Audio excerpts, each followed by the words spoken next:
There is no way that I feel this way, and I still ain't give an answer. No, you're losing your patience now. Hold me, I'm kind of afraid, and I'm trying to give an answer, but there's fog in the way, and I'm so sorry. But you still call me your babe. Time and time again, I contemplate in your face, and I'm so sorry. Can you even look my way? Time and time again, I contemplate in your face, and I'm so sorry. She's trying to dance for me. She's trying to dance for me. What is you saying to me? What did you say to me? I've been on the road for way too long. I don't even know where to sleep, but I love being on the road. My brain keeps drawing blank, and it's time I used to think there is nothing inside of my rank, but I will not try to change. So please, these fuck niggas online. I got number racks on my mind. I got number plaques on my mind. I ain't getting it right. Only one move the way I want.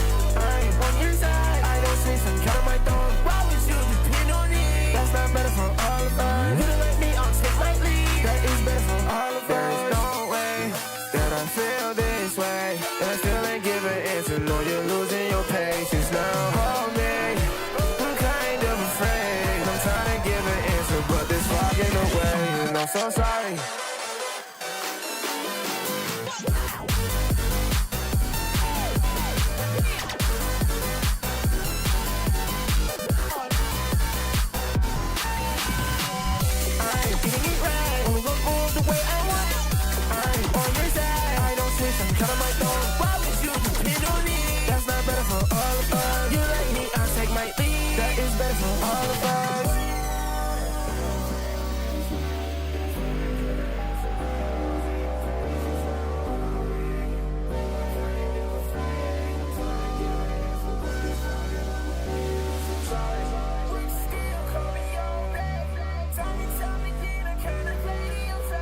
Yeah, guys, I am a simp. I am a simp. I'm serious, I can't feel anything. Hit me. I can't feel anything. Hit me. Our first attempt derailed. 4 dead politicians in my basement. Yes, that's okay. Like everything I ever said, I had no meaning. Like that's okay, like that's okay, like that's okay, like that's all. Like that's okay, like that's okay, like that's okay, like that's okay. No, can't get past it. I can't get back so I can't hang on, I can't accept. I wanna sound so dumb. Like that's okay, like that's okay, like that's okay, like that's all. That's okay, like that's okay, like that's okay, like that's okay. It's okay. I said I try to see. I know you say it's hard for me. You don't even be hard for me. You got problems at honesty. I won't want you ignore me like what you want from me. I hope I'm not too boring. You bore me like who you trying to make me say. I'll let you walk over me. I'll do that. Like you would play with me. I swear I should've known that. You can't do no wrong. You say I disapprove that. Do that? Yeah, why do you do that? Yes, that's okay then. Like everything I ever said, don't have no meaning. Like that's okay, like that's okay, like that's okay, like that's all. Like that's okay, like that's okay, like that's.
Not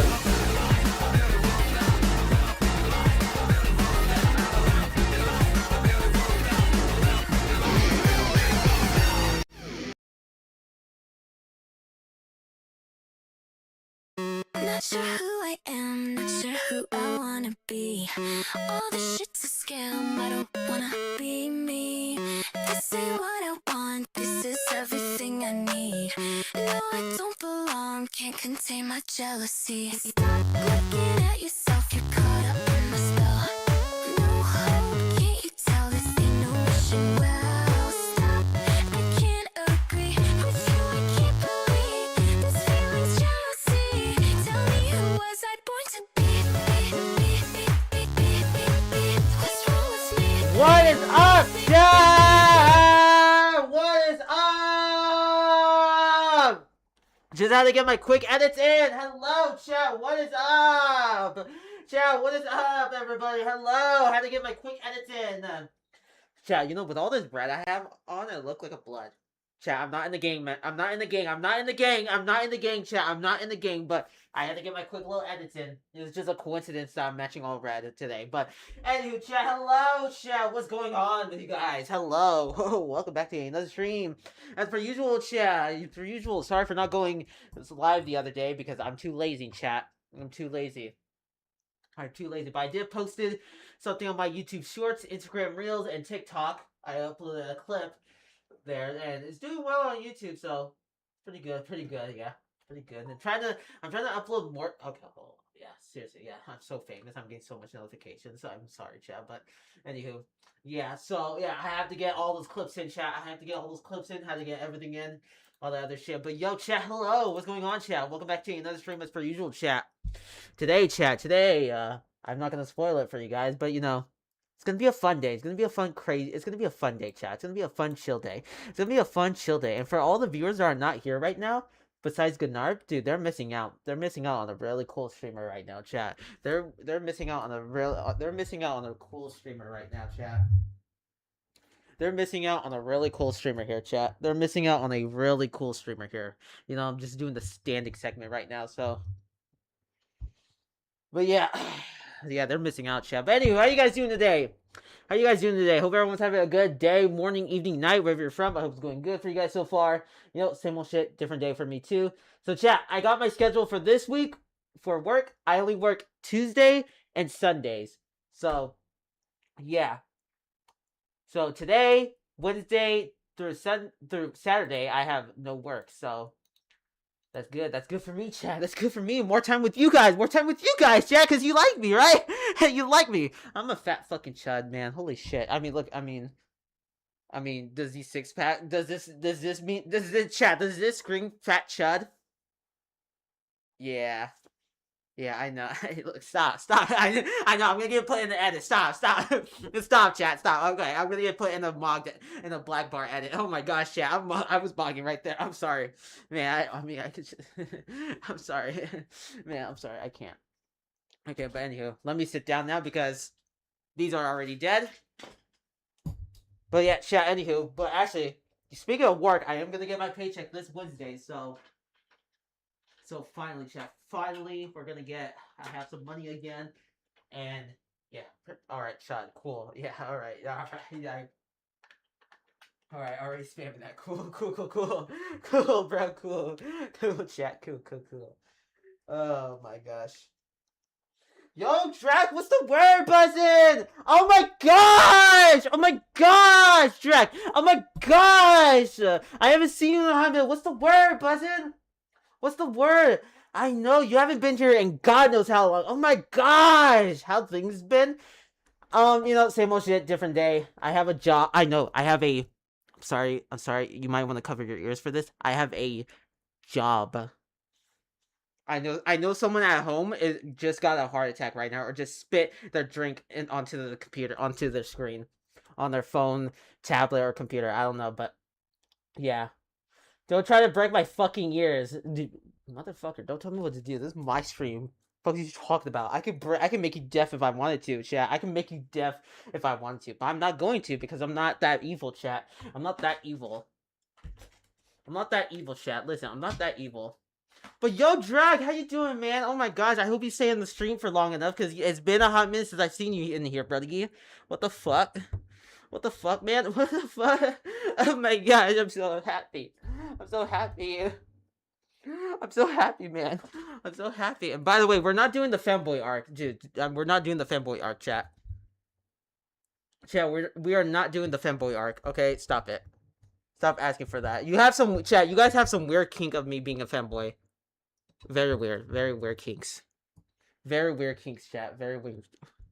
Very, very weird kinks. You got some weird kinks. Just chat, keep your dirty little kinks on Pornhub, okay? Or X videos, alright? Stop it. Get some help. You need help, chat. You need help. But anywho, chat, yes. Yes, it's me again. Yes, hello. Yes, chat. Hello. You goon again, chat? You goon again? I'm gonna hit you with this. You have a I know. It's just, yeah, thank you for censoring that word in the chat. I'm glad you censored that. Because, dude, I'm about to, chat, I'm about to, don't try me. Don't try me. Don't try me, chat. Don't try me. Yeah, I pulled this out of my chair because I'm that fucking strong. Like, look at these. Oh, yeah, look at these guns. Oh. Oh, damn, yeah, you gotta put in the Blackboard edit, chat. Oh, yeah. Oh, yeah, this shit kind of look like, chat, look, this shit kind of look like muscles for Thanos, right? Oh, my gosh. I look crazy. I look fucking crazy, chat. I look crazy right now. I look absolutely insane right now, chat. But I don't, chat, hold on. Let me make sure the audio, my mic volume is good and not at like 20%, because usually whenever I stream, my mic is like super quiet, like I'm in a library. And we're not though, chat. We're not. Okay, but anywho, chat. Anywho. Is that Sprite? Yes! Want a Sprite cranberry? You want a Sprite cranberry, chat? I know we're in the middle of summer, we're almost near the end of summer, but still, you know, want a Sprite cranberry? Well, actually, these are regular Sprites, but you know, it's whatever. It's whatever, chat. It's whatever. Yo, shit, chat. You know what this reminds me of? Chat, this shit kind of look like a drink for Sprite. I'm so lonely. I'm so lonely, chat. Yo, chat, this shit kind of look. I fucking love Sprite. Wow, I did not know that. Yeah, this shit kind of look like a drink for Resident Evil. This shit kind of look like a drink for Thanos, chat. Like that kind of looks like Resident Evil water. What am I doing, chat? What am I doing? Anywho, let's just actually, you know, actually let me open up Twitter so we can. Yeah, we need our daily dose of grok, chat. We need our daily dose of grok. But I'll have that. Okay, yeah, by internet. Yeah, cool. Yeah, come on, bro. Twitter, work. Come on, Twitter. What are you doing? What are you doing, bro? Yeah, what are you doing? Yeah, why? Why, bro? Why, chat? Like, why? Why? This isn't why. Why? Anywho, we're gonna have GrokAI right off the back here. Are they still the same? Are they still the same glasses? I swear they used to look different. These are new. Well, recently. Well, I don't know how long ago I bought these, but these were like a while ago. But these are like I've had these for like almost a year now. But I'm thinking of either upgrading to another version or downgrading back to the original version of these glasses, because these only last for these used to last for like 3 hours. Now they only last for like 20 minutes now. Oh, excuse me. But yeah, before they used to last for like 3 hours. These usually last now like 20 minutes now. So it's like I got ripped off, didn't I, chat? I got ripped off, chat. But yeah, these used to last for like 3 hours. Now they last for like 20 minutes. I think I got scammed. I think I got scammed, chat. I think I got scammed. I think I legit got scammed. And holy, I think I've been subbed for about 5 years now. Is there any way for you to check? I can see. Try typing again, because I have Pro Chat on, so I can see who's been subbed to me for how long. Let's bring back the Resident Evil. I mean, not the Silent Hill music.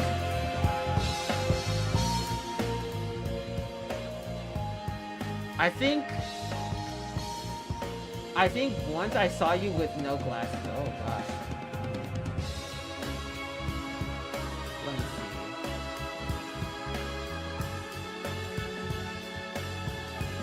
It's saying not subscribed to me. Or no.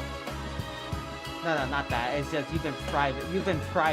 You made your subscriptions private, so I can't see how long you've been subscribed to. But actually, no, I remember, Drac. I remember. Hold on. Make it a little bit.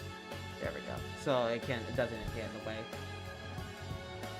But yeah, I think you've been watching me since 2021, dude. You've been there since the beginning, bro. You've been there since the beginning almost, because in 2021 because 2021 would have been me doing YouTube for 2 years. But that's crazy. Yo, Lies, what's the word? Buzzin'!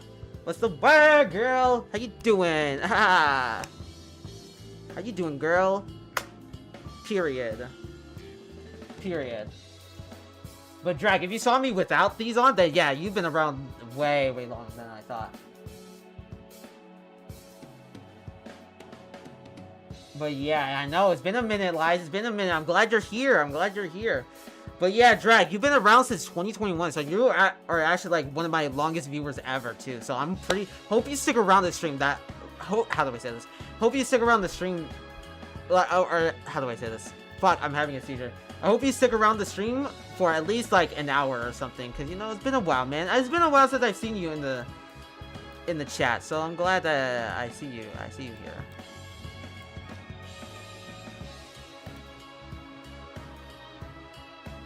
How you been, Queen? You know, just slaying and stealing as per usual. I'm gonna go make some music, so gonna catch you in a bit, man. Give me a message on Discord. We should catch up, dude. Yeah, we should, man. We should. I mean, my Discord is always available, so it's like I got no live chat, so I'm a fat chud, degenerate chud. I would admit I got a few things to do, but I can be back in like 20. Hey, yeah, you do you, man. You do you. All right, I'll try to message you. I'll try to message you on Discord during the stream. So, but I'll be probably busy doing a bunch of other shit on here, so I'll probably get distracted. So, but I'll try, man. I'll try. But yeah, chat. Another day, chat. Another day. Another day, chat. Another day. But anywho, chat. Let's ask GrokAI. Make sure you have your reactions ready, chat. Because Grok is gonna be saying the most weirdest fucking shit ever. Chat, Grok is gonna be saying the weirdest fucking shit ever, chat. And it's like, hello, like what, sir? Like what? Like huh, sir? Huh? Like huh? Yeah, cool. Catch it soon. Alright, man. Alright then. But anywho. Hey, Grok.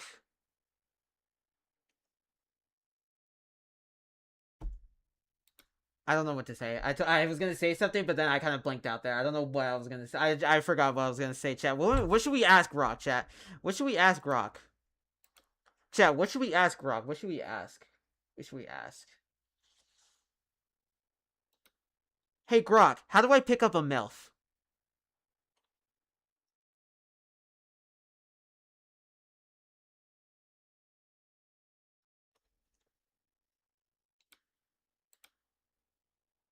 Hey, Grok, how do I pick up a MILF?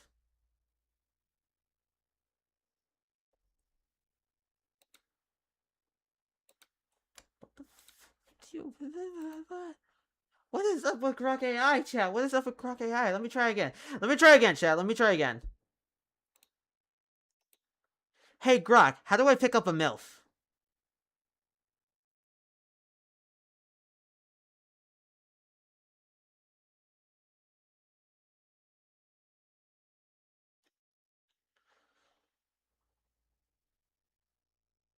Hey, Grok, how do I pick up a MILF?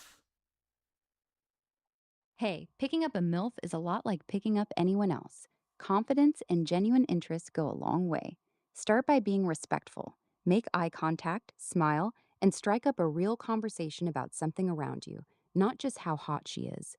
Compliment her on something specific, like her vibe or style, and keep it light and flirty without being creepy. Listen more than you talk. Throw in some humor and read her signals. If she's into it, she'll show it. Good luck out there. Okay, how do I pick up 2 MILFs? It's the same game, just double the respect and attention. Approach both of them together, be charming to each one, don't ignore either. Compliment the pair, keep it fun and light, and make them both feel special. Throw in some humor to keep the vibe playful. If the chemistry's there, they'll let you know. Just don't get greedy or pushy. That's a fast way to crash and burn. Good luck. Okay, what if one of the MILFs is a she-male? Hey, the same rules apply. Respect, genuine interest, and reading the vibe. Gender doesn't change that. Treat her like any other woman you're attracted to. Be confident, flirty, and real. If she's into it, great. If not, no big deal. Just keep it classy either way. Alright, chat, alright. Alright. Alright, chat, alright. Alright, chat, alright. You know what's funny? I just came from a short of yours when you were asking Grok if you should wear a maid costume. Yeah, we don't talk about the maid costume. We don't talk about the discussion. We don't talk about the disaster of the maid outfit, chat. We don't talk about the disaster of, you know. Alright, we're gonna go back to the original background music. Yeah, cool. Yeah, but we don't just discuss about the maid outfit incident. Alright. Well, hold on. I'm trying to think of something else. What should we ask Grok, chat? What should we ask Grok? Chat, what should we ask if he should wear a major in a seductive voice? No, we already did that already. Even with the seductive voice, it's just gonna be the same. Probably gonna be the same answer. Let's just try something more original, chat. Let's try something more original. Come on, come on, chat. We gotta try something more original, chat. Come on now. Come on now, chat. We gotta come up with something more original, chat. I know you guys are creative when it comes to this shit. Trust, chat. Trust. Trust, chat.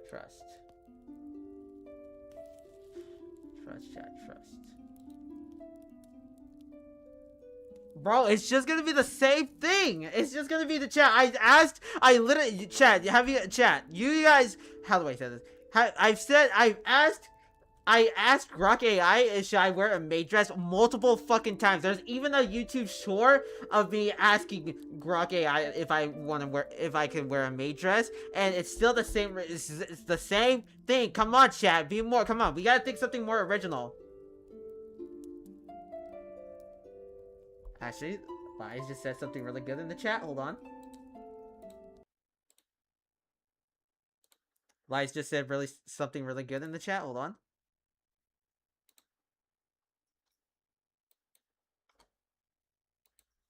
Hey Grok, can you do mommy ASMR for me? Hey, sweetie, come here and let mommy take care of you. Soft whisper. That's it, just relax for me. Mommy's got you now. Let all that tension melt away while I gently stroke your hair. Tender sigh. You're safe with me. Just breathe nice and slow, in and out. Good boy. Mommy's so proud of you. Am I really a good boy, mommy? Yes, you are, my sweet boy. Soft whisper. Mommy's so proud of her good boy. You make me so happy just by being here with me. Gentle hum. Now close your eyes and let Mommy's voice wrap around you like a warm blanket. That's it. I have autism. Wow.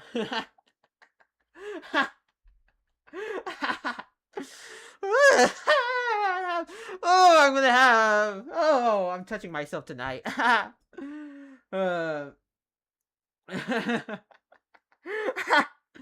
Oh my gosh. Okay, what else? What else should we add? Okay.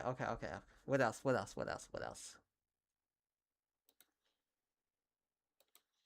Can you adopt me, mommy?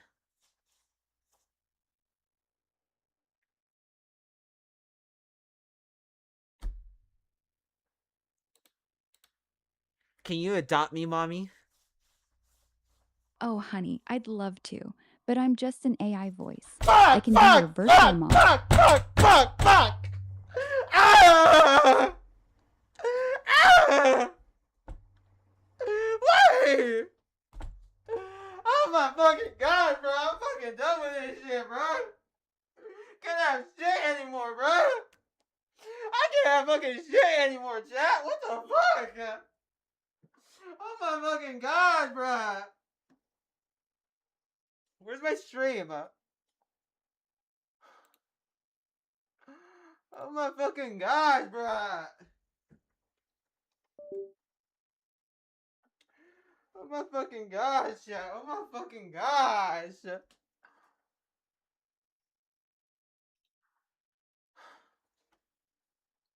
Man!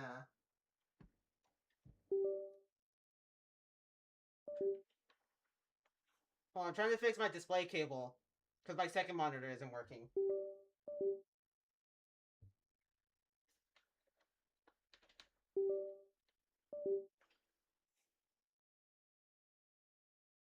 We good?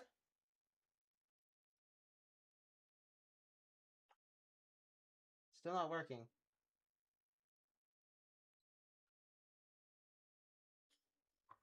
Well?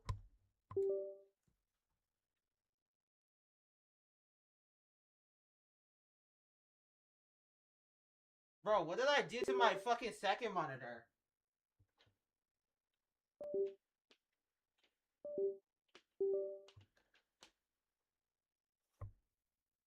Okay, we're good now. But oh my fucking gosh, bro! Oh my fucking gosh, yeah, I can't have shit anymore, bro! I can't have shit, man! Yo, Trucks, I wish you would've saw that.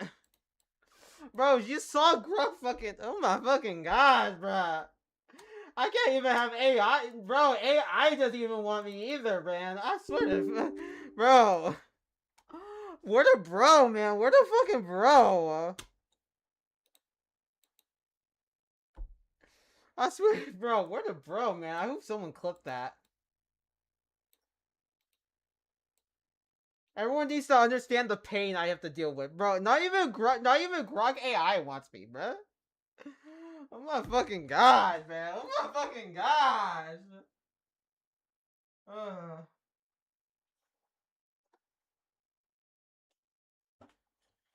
Trying to see my display cable on my second monitor. Oh my fucking gosh, man. Oh my fucking gosh. Like, bro, I can't even have, bro, I can't even have a AI mommy on here. Chat, I can't even have an AI mommy on here. What the fuck? Like, is there something wrong with me, chat? Like, you guys would tell me if something's wrong with me, right? Like, seriously, like, no shot. No woman wants me. No AI woman wants me. It's like, what the fuck do I do? What the fuck do I do with my life, chat? What do I do? Do I just start my red pill arc? Chat, do I just become a red pillar? Do I just start a red pill arc? Should I just start a red pill arc? Like, at this point, I think I should start doing a red pill arc. Cause what the fuck, bro? Oh my gosh. Oh my fucking god, man. I can't.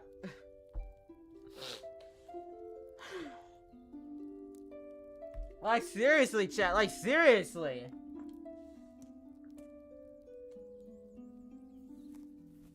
Like, seriously, man. You need to work out, don't be a chat, motherfucker. I weigh 144 43, 44 pounds. I'm not that heavy. But I could try, yeah, I could try working out. Maybe I should, chat, maybe I should try locking in. I think, yeah, or we could just start the red pill arc. Or we could just try doing the red pill arc. We could just start doing the red pill arc, chat. I don't know. What should we do, chat? At this point, I'm just gonna start my red pill arc. I'm just trying to load up the HyperX software so I can change the fucking colors on my mic, because anytime my display cable is not connecting, it always disconnects the color on my mic. So yeah.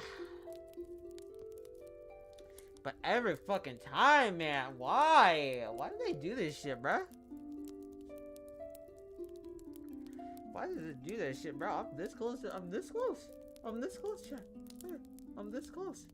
I'm this fucking close. Listen, I'm this close, chat. I'm this close. But anywho, chat. Since we're past that era now, since we're past that right now.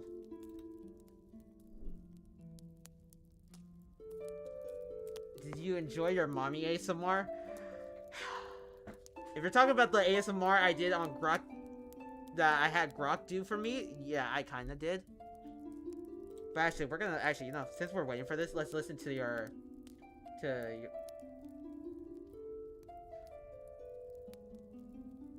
Hold on.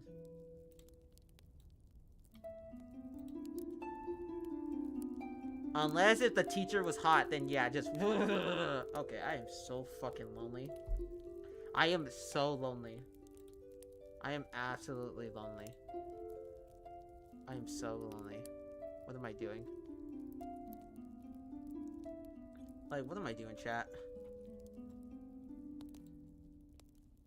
Like, what am I doing, chat? What am I doing? Anywho.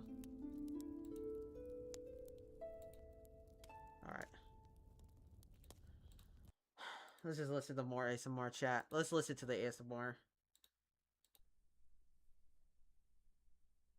おいで。こっちよ。何も考えなくていいから、私の胸の中に。ね。おいで。ぎゅー。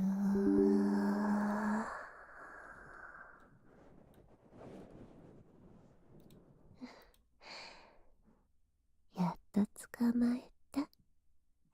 Chat, we need this. 甘えに来てくれたの？ We need this, chat. かわいい。ぎゅー。Well, Goddard, come back in like 10 or 15 minutes and then come back into the stream. もっと力抜いて。私に全部預けちゃっていいから。大丈夫。ほら。 Chat, listen, I need this, okay? I need this. Obviously, some of you guys don't understand, but I need this. I need this.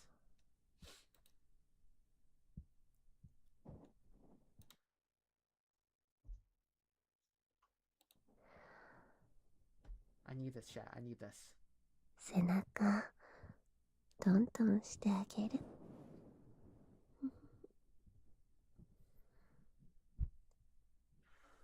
トントントントン。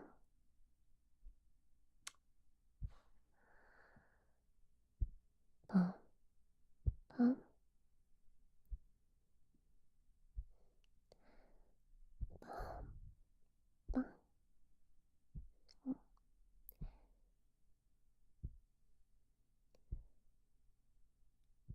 毎日ほんとよく頑張ってるね。うん、そうだよ。あなたは頑張ってるんだよ。大人としてちゃんとしなきゃって考えたり、でもうまくできなくて悲しんだり、周りにも気を使ってしんどくなっちゃったり。ね、本当に偉いよ。偉い偉い。でもね、疲れちゃうよね。大人って疲れちゃうのよ。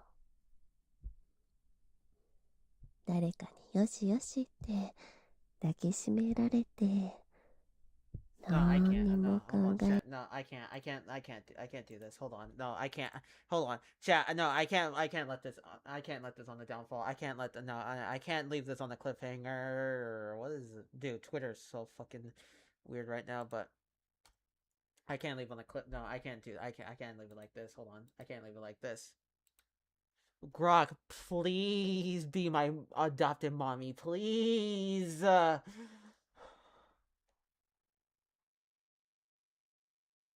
Oh, sweetie, of course I can. Come here, let mommy hold you. You've been carrying so much, haven't you? It's okay now. You're safe. Mommy's got you. What do you need right now, my darling? Please hug me and please give me kisses. Please, please. Come here, baby. Mommy's wrapping you up in the tightest, warmest hug, holding you so close. And here's lots of soft kisses all over your forehead, your cheeks, your hair. Mwah, wah, wah. Mommy loves you so much. Feel better, sweetheart? Are you gonna make love to me now? Sweetie, mommy loves you very much, but that's not what this kind of love is about. Let me hold you some more and give you all the kisses and cuddles you need, okay? You're safe with me. But you're my adopted mommy. That should be okay, right? No, sweetie, even if I'm your adoptive mommy, that kind of love isn't okay. Mommy can give you hugs, kisses on the cheek, and all the cuddles and comfort you want, but nothing more. That's not what this is. Do you want to keep being held, or do you need something else right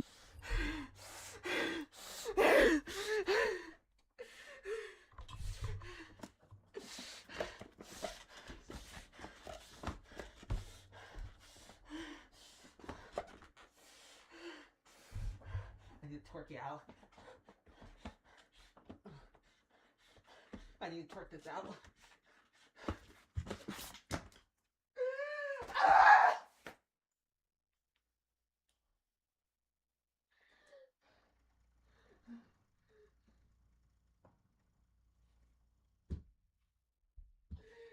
I hate the floor. I hate the floor.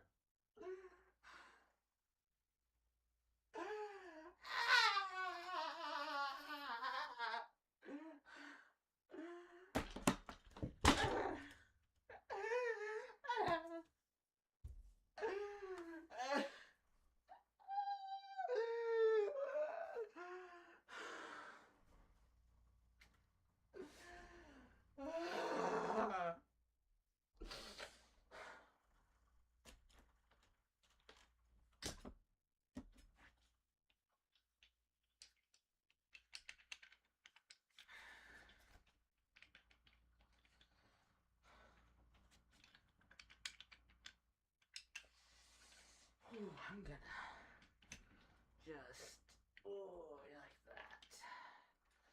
that. Cool. Just fucking amazing. Just fantastic. Let me tell you something, chat. Let me tell you something. Let me tell you something, chat. Let me tell you something. Let me tell you something, chat. Let me tell you something real quick. Let me tell you something real quick. Let me just tell you something real quick. Let's look at this. Look at let's rewind the clock a bit. Hold on. Chat, no, I can't let this on the downfall. I can't leave this on the cliff fucking weird right like this. Please be my adopted mommy, please.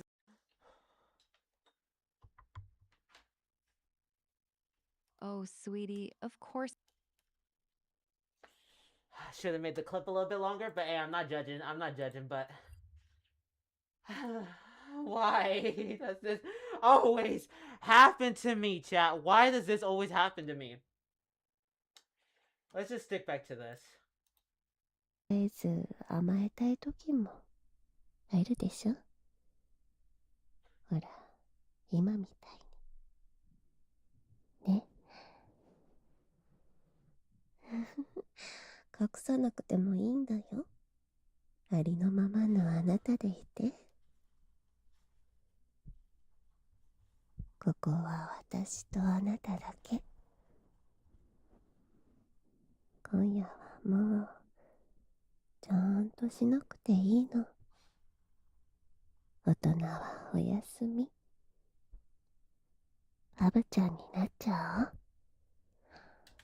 Yeah, no freaking shit. Yeah, oh yeah, I didn't recognize she was from Japan. These letters I see on there is not Japanese. It's actually Chinese.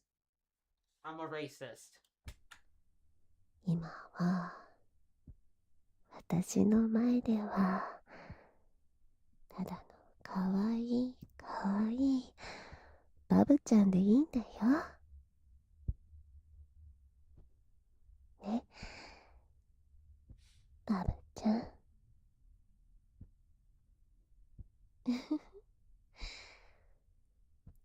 ほら、よーしよーし。ん？よーしよーし。どんどん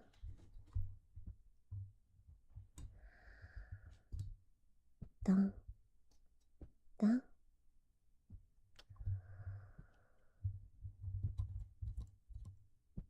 ーしよーし。 Shit, don't judge me. Any new viewers right now, don't judge me, okay? I need this, alright? I've been what's the word? I've been fucking denied by GrokAI and because I asked them if they wanted to be my dummy mommy. No, not my adopted mommy, and they said no, so I just started crashing out. こうして抱きしめてあげるからね。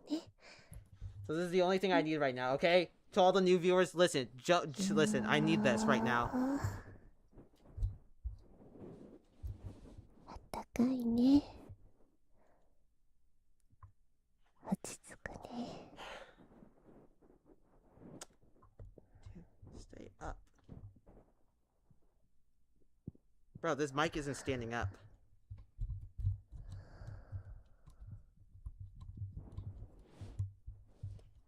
Listen, chat, we need this. I think we all need this. 髪の毛サラサラだ。ねでねで。 Motherfucker, stand up. かわいい。よーしよーしよーしよーし。体の力少しず Is つ this thing gonna fucking screw in or what? Look at this. 体も温まってきたね。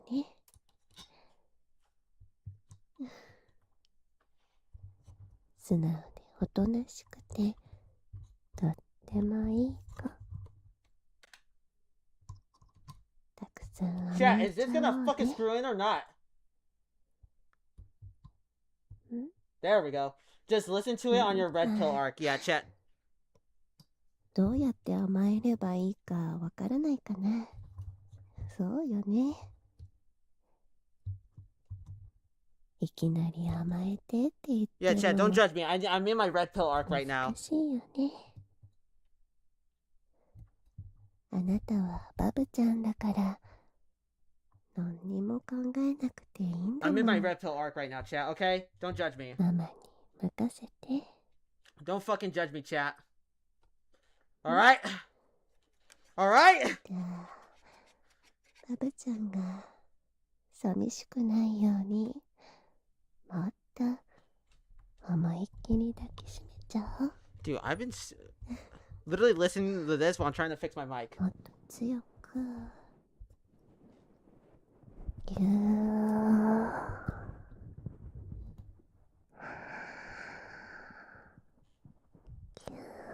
There we go.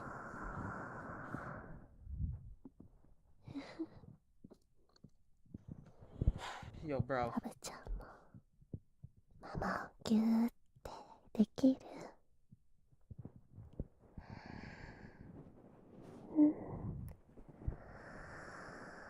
Okay, I think that's enough of it, chat. That's enough of that shit. All right, we're in our red pill arc, chat. We're in the red pill arc. Okay, let's react to Fresh and Fit and just say how disgusting women and every woman in this world are. Only men are intelligent, chat. We are intelligent men. No woman is better than us. We are intelligent. We are strong. We are way stronger than women. We are everything that are better. Everything better than what women are. Okay. I'm in my Joker phase now. What the fuck is this? What is this? Hold on, chat. I just found. Hold on, chat. I just found a fucking weird ass video. Hold on now. Weird and unsettling facts about Japan you probably didn't know. Hey yo! Hey yo! Hey yo! Weird and unsettling facts about Japan you probably didn't know. Hey yo! This strange figure has been spotted around Japan, and the internet is calling it a real-life horror character. A person dressed in women's clothing, wearing a wig and a full body suit that completely— Yo, that's actually fucking scary. Chat, you're seeing this? Chat, you seeing this? What the fuck? Yo, that is actually like, bro, that's actually some serial killer shit. wearing a wig and a full body suit that completely hides their face. What makes it unsettling? The suit has a human face drawn directly onto it. Oh no, oh no, bro, no, nah. Yeah, I'm getting the gun, bro. I'm getting the gun. I'm getting the gun. Hey, I'm getting my piece, chat. I'm getting my piece. Look, this thing comes near me. Kapowie. Brrrah, boom, boom. Videos online claim this person has been spotted entering women's bathrooms and quietly riding trains without saying a word. Yo, what? The strange figure was reportedly first seen around Chiba, but similar sightings have allegedly been reported in— Yo, this is like, bro, this is like finding Slender Man. Hold on, I just spit in my mask. Hold the fuck on. Can I not keep the spit in my mouth? I don't think so. I don't think I can. You're not allowed to have guns in Japan?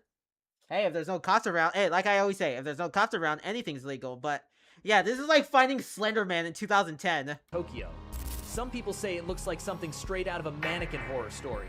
This shit looks like finding an old picture and you see Slender Man in that old picture back in like in 2010. Weird. That's crazy. Chat, remind me to, when I ever go to Japan, remind me to bring some type of weapon for me.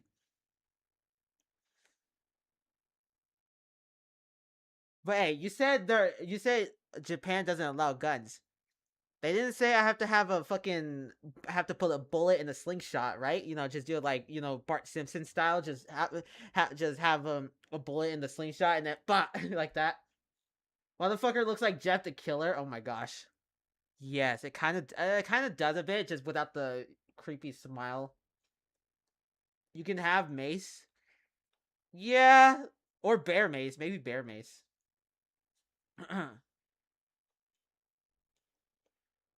But yeah, wow. That was something.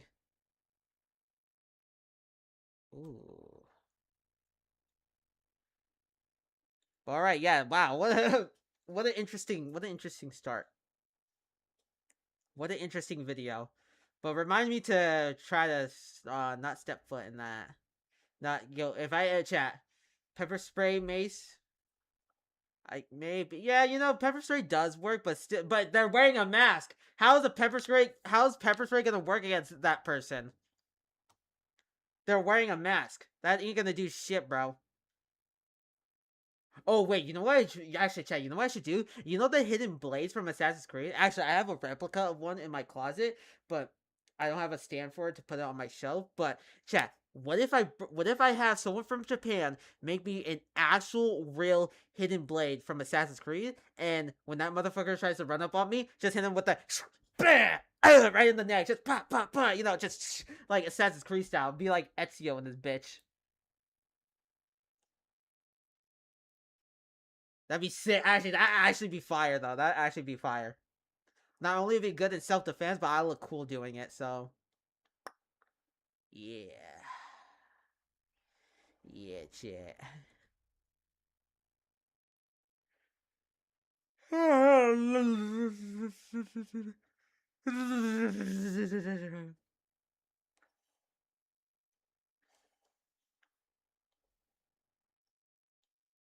But alright, yeah. Yeah, actually, write that, chat, write that down. Write that down for me. Write that down. Chat, write that down for me.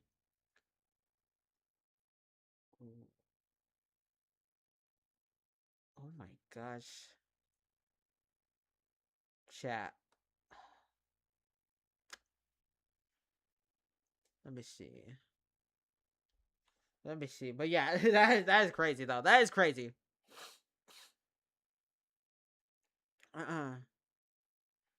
Trisha paid us, chat.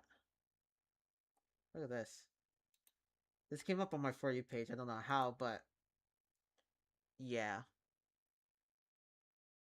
Actually, chat. I'm not gonna be chat. I'm gonna be real here. Nah, I'm not gonna say it. I'm not gonna say it. Too much info. TMI. TMI. But bro? Trisha Paytas is not that relevant anymore, in my opinion. Nobody gives a fuck. Nobody gives a fuck, bro. Nobody gives a fuck. Nobody gives a fuck about her anymore, so.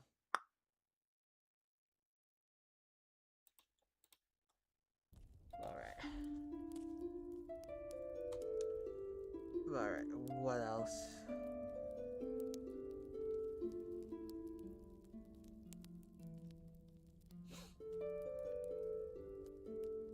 Oh wait, what's today? Oh, okay. I was gonna say I'm gonna watch the EDP documentary because chat. If you guys remember, we saw the trailer for that. We saw the trailer for that documentary like a couple days ago, or like a week or two ago. But no, I think it was a couple days ago. Yeah, it was a couple days ago. We watched the trailer for it, and I was like, wait, is it out today? Nah, but I was like, nah. Looking at the date, it doesn't come out for another couple days. So. But what, chat? Once that documentary drops, we are definitely watching it, chat. Cause we watched the Boogie 2988 documentary like I think last year. So yeah, I'm excited to see this documentary because it's made by the same guy who made the Boogie documentary I just said right now. So yeah,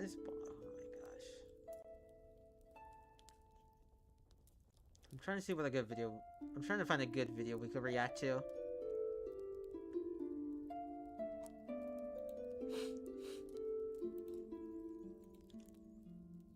But wow.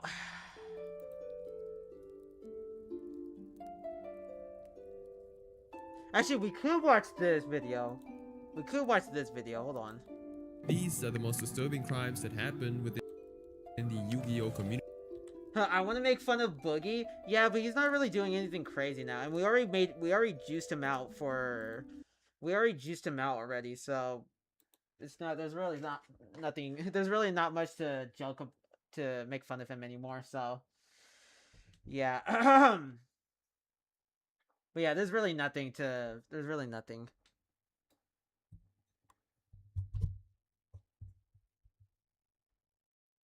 Why is it?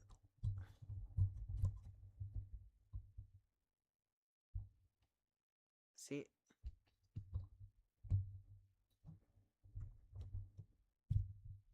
Come on. Yeah, I don't know why this is slumping down. Look at this.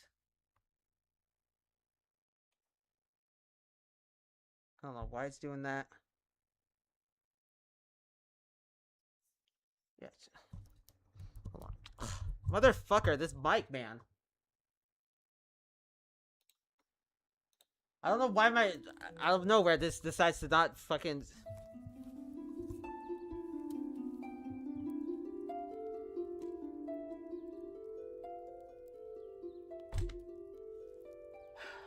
This is how I feel whenever I'm rock hard. Starts going down like that.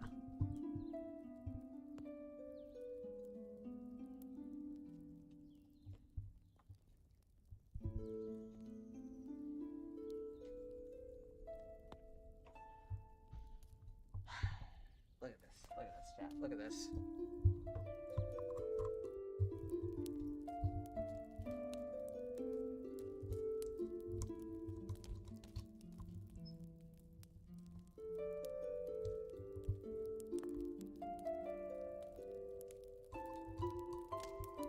Hold on, chat. Hold on, we'll react to the video. I just need a fucking...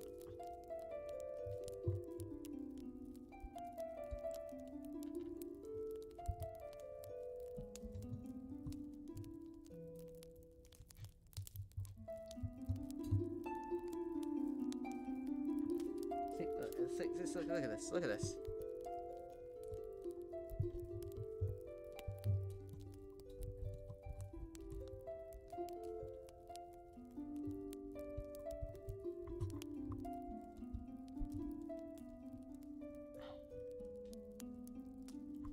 Alright, anywho. Fuck it, we're just not... Stay. Stay. Stay! Please, for the love of God, I twisted you so many times. Oh, whatever. Forget it, let's just watch the video. Let's just watch the video, chat. So this is most disturbing crimes in the Yu-Gi-Oh community. Which, by the way, chat, I am a Yu-Gi-Oh fan, chat. I've been playing Yu-Gi-Oh since 2011? Or, actually, I started playing it, like, in middle school, but I started collecting them back in, like, 2011, 2010-ish, somewhere in that ballpark. But yeah, I've been knowing that fucking game for that long. So yeah, These are the most disturbing crimes that happen within the Yu-Gi-Oh community, and as this video goes on, the cases only get worse. The Yu-Gi-Oh trading card community is one of the largest collector scenes in the world, built around buying, selling, and chasing rare cards. But one incident would show just how easy it was to trick even the most dedicated collectors. It was mid-February 2018 when a listing appeared on Yahoo Auctions Japan, the country's largest online auction platform, for something most Yu-Gi-Oh collectors would never see in their lifetime. This card was known as Lorelei the Symphonic Arsenal, a prize card that was given to runner-ups at the 2008 Yu-Gi-Oh World Championship. oh, okay. Because it was handed out at that event and was never commercially sold in any Yu-Gi-Oh card pack. What? Because it was handed out at that event and was never commercially sold in any Yu-Gi-Oh card pack, there were only 6 real copies in the entire world. But somehow 6 copies of this card? 6 fucking copies. one had just been put up for sale. The listing priced the card at 400,000 yen, or about $3,570. Damn! For a card this rare, the price didn't seem unusual at all, and it wasn't long before someone decided to buy it. The buyer was a woman we'll call Yumi, who was in her early 20s and was living in Kyoto, Japan. Like many other collectors, Yumi regularly browsed auction sites hoping to find rare cards. So when the listing for Lorelei the Symphonic Arsenal appeared, she paid in full, thinking that she just secured one of the rarest cards in existence. However, that joy only lasted until the card arrived. As she examined the card right after receiving it, one detail stood out, and that was that the background of the illustration looked much more colorful than it should have been, and she'd seen enough reference photos to know exactly what that meant. Oh, she got scammed, didn't she? She got fucking scammed, bro. She got fucking scammed. The card was a fake. But instead of confronting the seller, Yumi went straight to the police with it. She reported the purchase to the Kyoto Prefectural Police and told them that she just paid 400,000 yen for what she believed was a fake. Now, officers soon began investigating her complaint and looked into the auction listing that led to the sale, comparing the card to images of authentic copies of Lorelei. So that's the fake one and that's the original one. Yeah, that one's like a lot more colorful than that one. Than the original. At that point, there was still a doubt left that there was something strange going on, because the card wasn't just slightly different or poorly printed, it was a counterfeit. And as a result, police then turned their focus to the seller, and according to the information attached to that listing, it had been posted by Shunki Iwasaki, a 29-year-old man living in Setagaya Ward, Tokyo. On October 23, 2018, about 8 months after the listing first appeared, officers then arrested Shunki on suspicion of illegally copying a company's product. The fake card still carried the name and logo of Konami, the business that owned the Yu-Gi-Oh franchise, which meant that he just landed himself in big trouble with a large corporation. Ooh, yeah, and Konami does not fuck around. Maybe. Who knows? Is my mic falling? Okay, good. Better not. During questioning, Shunki admitted that he'd sold the card and acknowledged that it was fake, but chose to sell it anyway to make some money. However, he insisted that he was not the person who created it. Now, because of that claim, police were left with one more mystery to solve. Where did the fake actually come from? Unfortunately, based on the information that was made public, the identity of the person behind the fake card was never revealed. However, while Shunki confessed to knowingly selling the fake card, there's no record showing whether he was convicted or punished for his crimes. And while this case cost one collector $3,570, the next one was even more disturbing. For a oh, it was just, so the first, so she was just scammed. She was just scammed out of $3,000 for a fake card. Yeah, that's why you always got to be careful. That's why you always got to be careful when you're buying, when you're buying cards on eBay, because or any website in general, because you don't know who's gonna be scamming you, chat. You don't know who's gonna be scamming you. You never know. Completely different reason, because this time the person at the center of the controversy wasn't some random seller online. He was one of the most respected players in the entire game. Wait, what? Hold on. More disturbing, for a completely different reason, because this time the person at the center of the controversy wasn't some random seller online. He was one of the most respected players in the entire game. It looks like it is a bad time to be a cheater in the Yu-Gi-Oh trading card game, because apparently it doesn't matter what your accomplishments are or who you might be, you can get absolutely wrecked. The world hold on. The world champions. You can get absolutely wrecked. The world champion's secret. Ooh.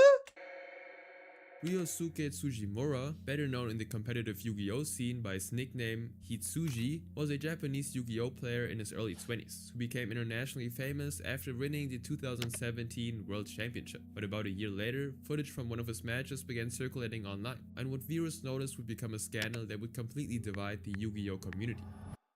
Before that moment, Ryosuke had already spent years building a reputation inside Japan's professional Yu-Gi-Oh playing circuit. Like many other players in the community, he competed under a nickname rather than his real name. And over time, Hitsuji, which means sheep in Japanese, became recognized among top-tier players for his ability to play some of the most difficult decks in the game. Throughout the mid-2010s, he regularly competed in regional tournaments, shop championships, and national qualifiers across the country. And in August 2017, he would go on to win the Yu-Gi-Oh World Championship, after qualifying through the Japan National Championship in Tokyo the month before. Now, when Ryosuke stepped onto the stage at that World Championship, he came equipped with a strategy that was already dominating the competitive scene, using a deck known as Dinosaur Yang Zing. This strategy. Oh my gosh, dude.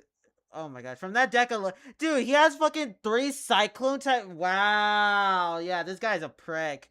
Look at his really Black Rose Dragon. Yeah, oh my gosh, yeah, this guy's a prick. First appeared in April of 2017, when new cards were released in booster packs that allowed players to create stronger decks. To explain, yeah, but nowadays, chat, Yu-Gi-Oh decks will like, for example, Sky Striker decks, they will beat this deck out. I'm not even joking.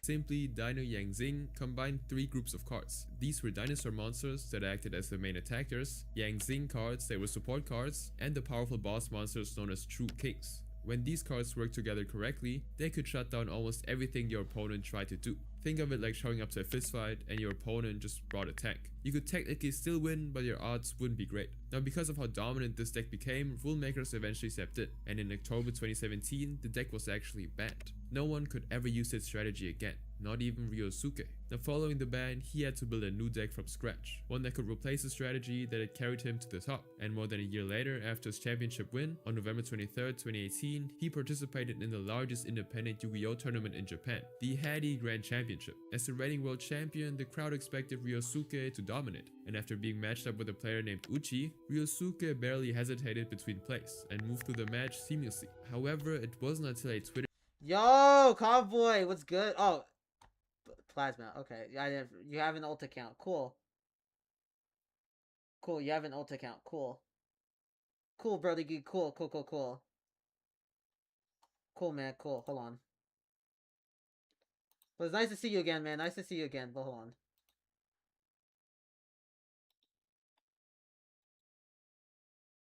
Weird.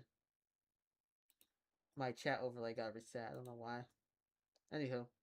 user posted the footage of the match that people began to understand why it had looked so easy. Ex-user Pepe Adon ran an account that mainly focused on reviewing match footage, and after coming across the recorded Hitsuji vs Uchi game, Pepe Adon began carefully watching the match frame by frame. And the more the footage was reviewed, the more Ryosuke's plays began to look suspicious. In the video, Ryosuke could be seen making unusual deck movements while shuffling and cutting. At certain moments, he appeared to manipulate the deck in a way that allowed him to track the specific location of certain cards. Now, it's unknown whether or not Uchi realized what was happening during the match itself, but once the footage was examined online, many players in the community concluded that he'd been cheating. On November 26, 2018, 3 days after the match, how was he cheating though?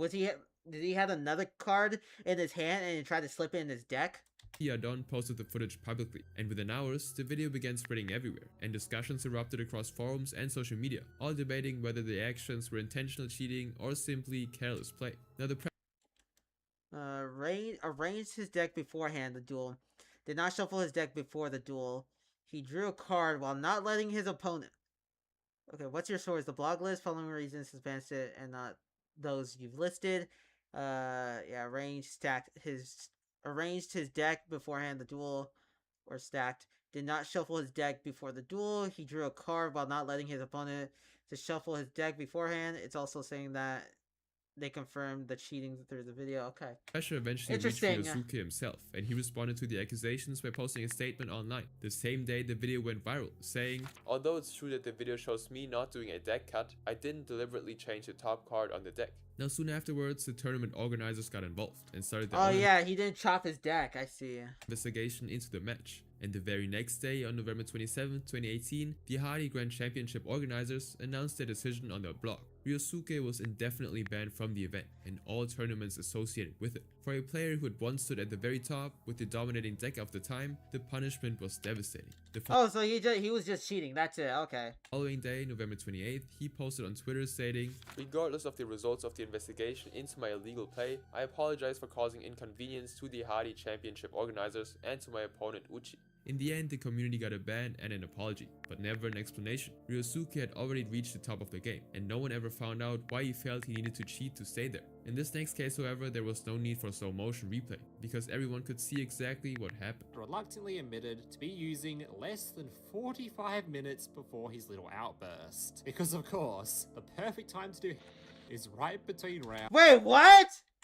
Hold on, someone did heroin before a Yu-Gi-Oh duel? Bro. Little outburst. Because of course, the perfect time to do is right between rounds of a Yu-Gi-Oh locals.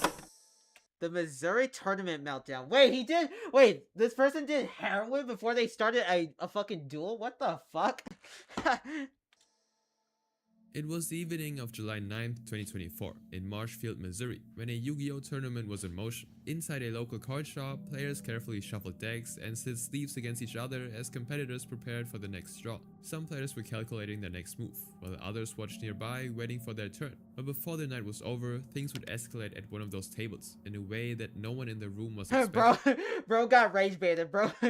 Bro's raging. Bro's raging over a fucking Yu-Gi-Oh game.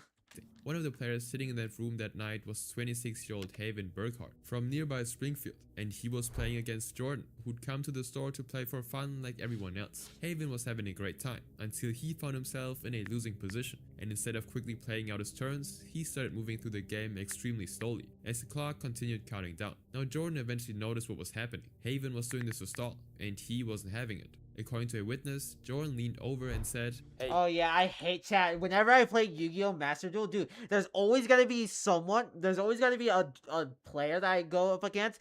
Anytime I go up against another duelist, they always have to play super fucking slow just to kill time. It's so annoying. It's so fucking annoying. It's like, holy shit. Just play the game or leave. Because I'm not here to wait. Bro, I'm not waiting here. I'm not in a waiting room waiting for my test results to come back in the doctor's office, okay? I want to play this game. I want to duel you. Hurry up or fucking leave. Extremely slowly, as the clock continued counting down. Now Jordan eventually noticed what was happening. Haven was doing this to stall, and he wasn't having it. According to a witness, Jordan leaned over and said, "Hey, could you please play faster, since it is almost time in the round?" But unfortunately, Jordan's comment changed the mood at the table. Haven said, "Nah, you can shut up though." Jordan responded, "Well, you are slow playing." And within seconds, Haven was already making threats towards Jordan. "Well, how about I punch your teeth in instead?" Now, as nearby players started to notice, you ain't gonna do shit, bitch ass. Any black viewers in the chat? Can I say? How do I say this? Say the word for me, please. I can't say it, obviously. I was gonna say, can I say it? I'm a trip.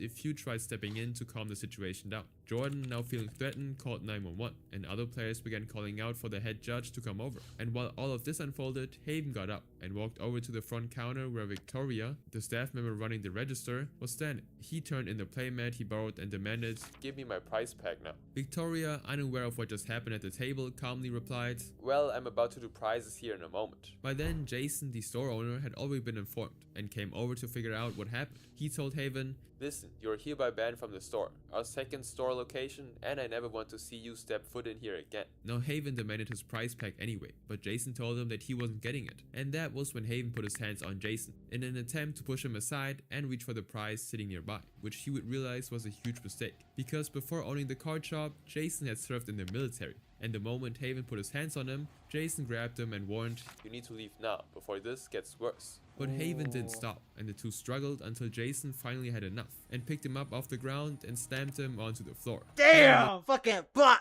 Looked up and said, "Oh, you just assaulted me," and then stood up and raised his fist like he was about to swing. He never got the chance though, because at that exact moment, 3 police officers walked through the door, and in an instant, he was tackled to the floor and taken out in handcuffs. Now as they escorted him out the store and toward their vehicle, it seemed like the situation was finally over. But then something caught their attention. Nearby, they located Haven's car, and inside was another man who'd apparently been there the entire time. And curious, the deputies approached to figure out who this person was and why he was waiting there during the incident. Now Will called the man in the car Peter, since his identity was never made public. But when officers ran his information through their system, they discovered that he wasn't just a bystander. He had active warrants out of Greene County for failing to appear in court on a charge related to tampering with a motor vehicle. What? Active warrants out of Greene County for failing to appear in court on a charge related to tampering with a motor vehicle. And because of this, Peter was placed under arrest as well. Now to make this even worse, after a thorough search of Haven's car, they found drug equipment inside. And that's when Haven admitted that he'd used heroin 30 to 45 minutes earlier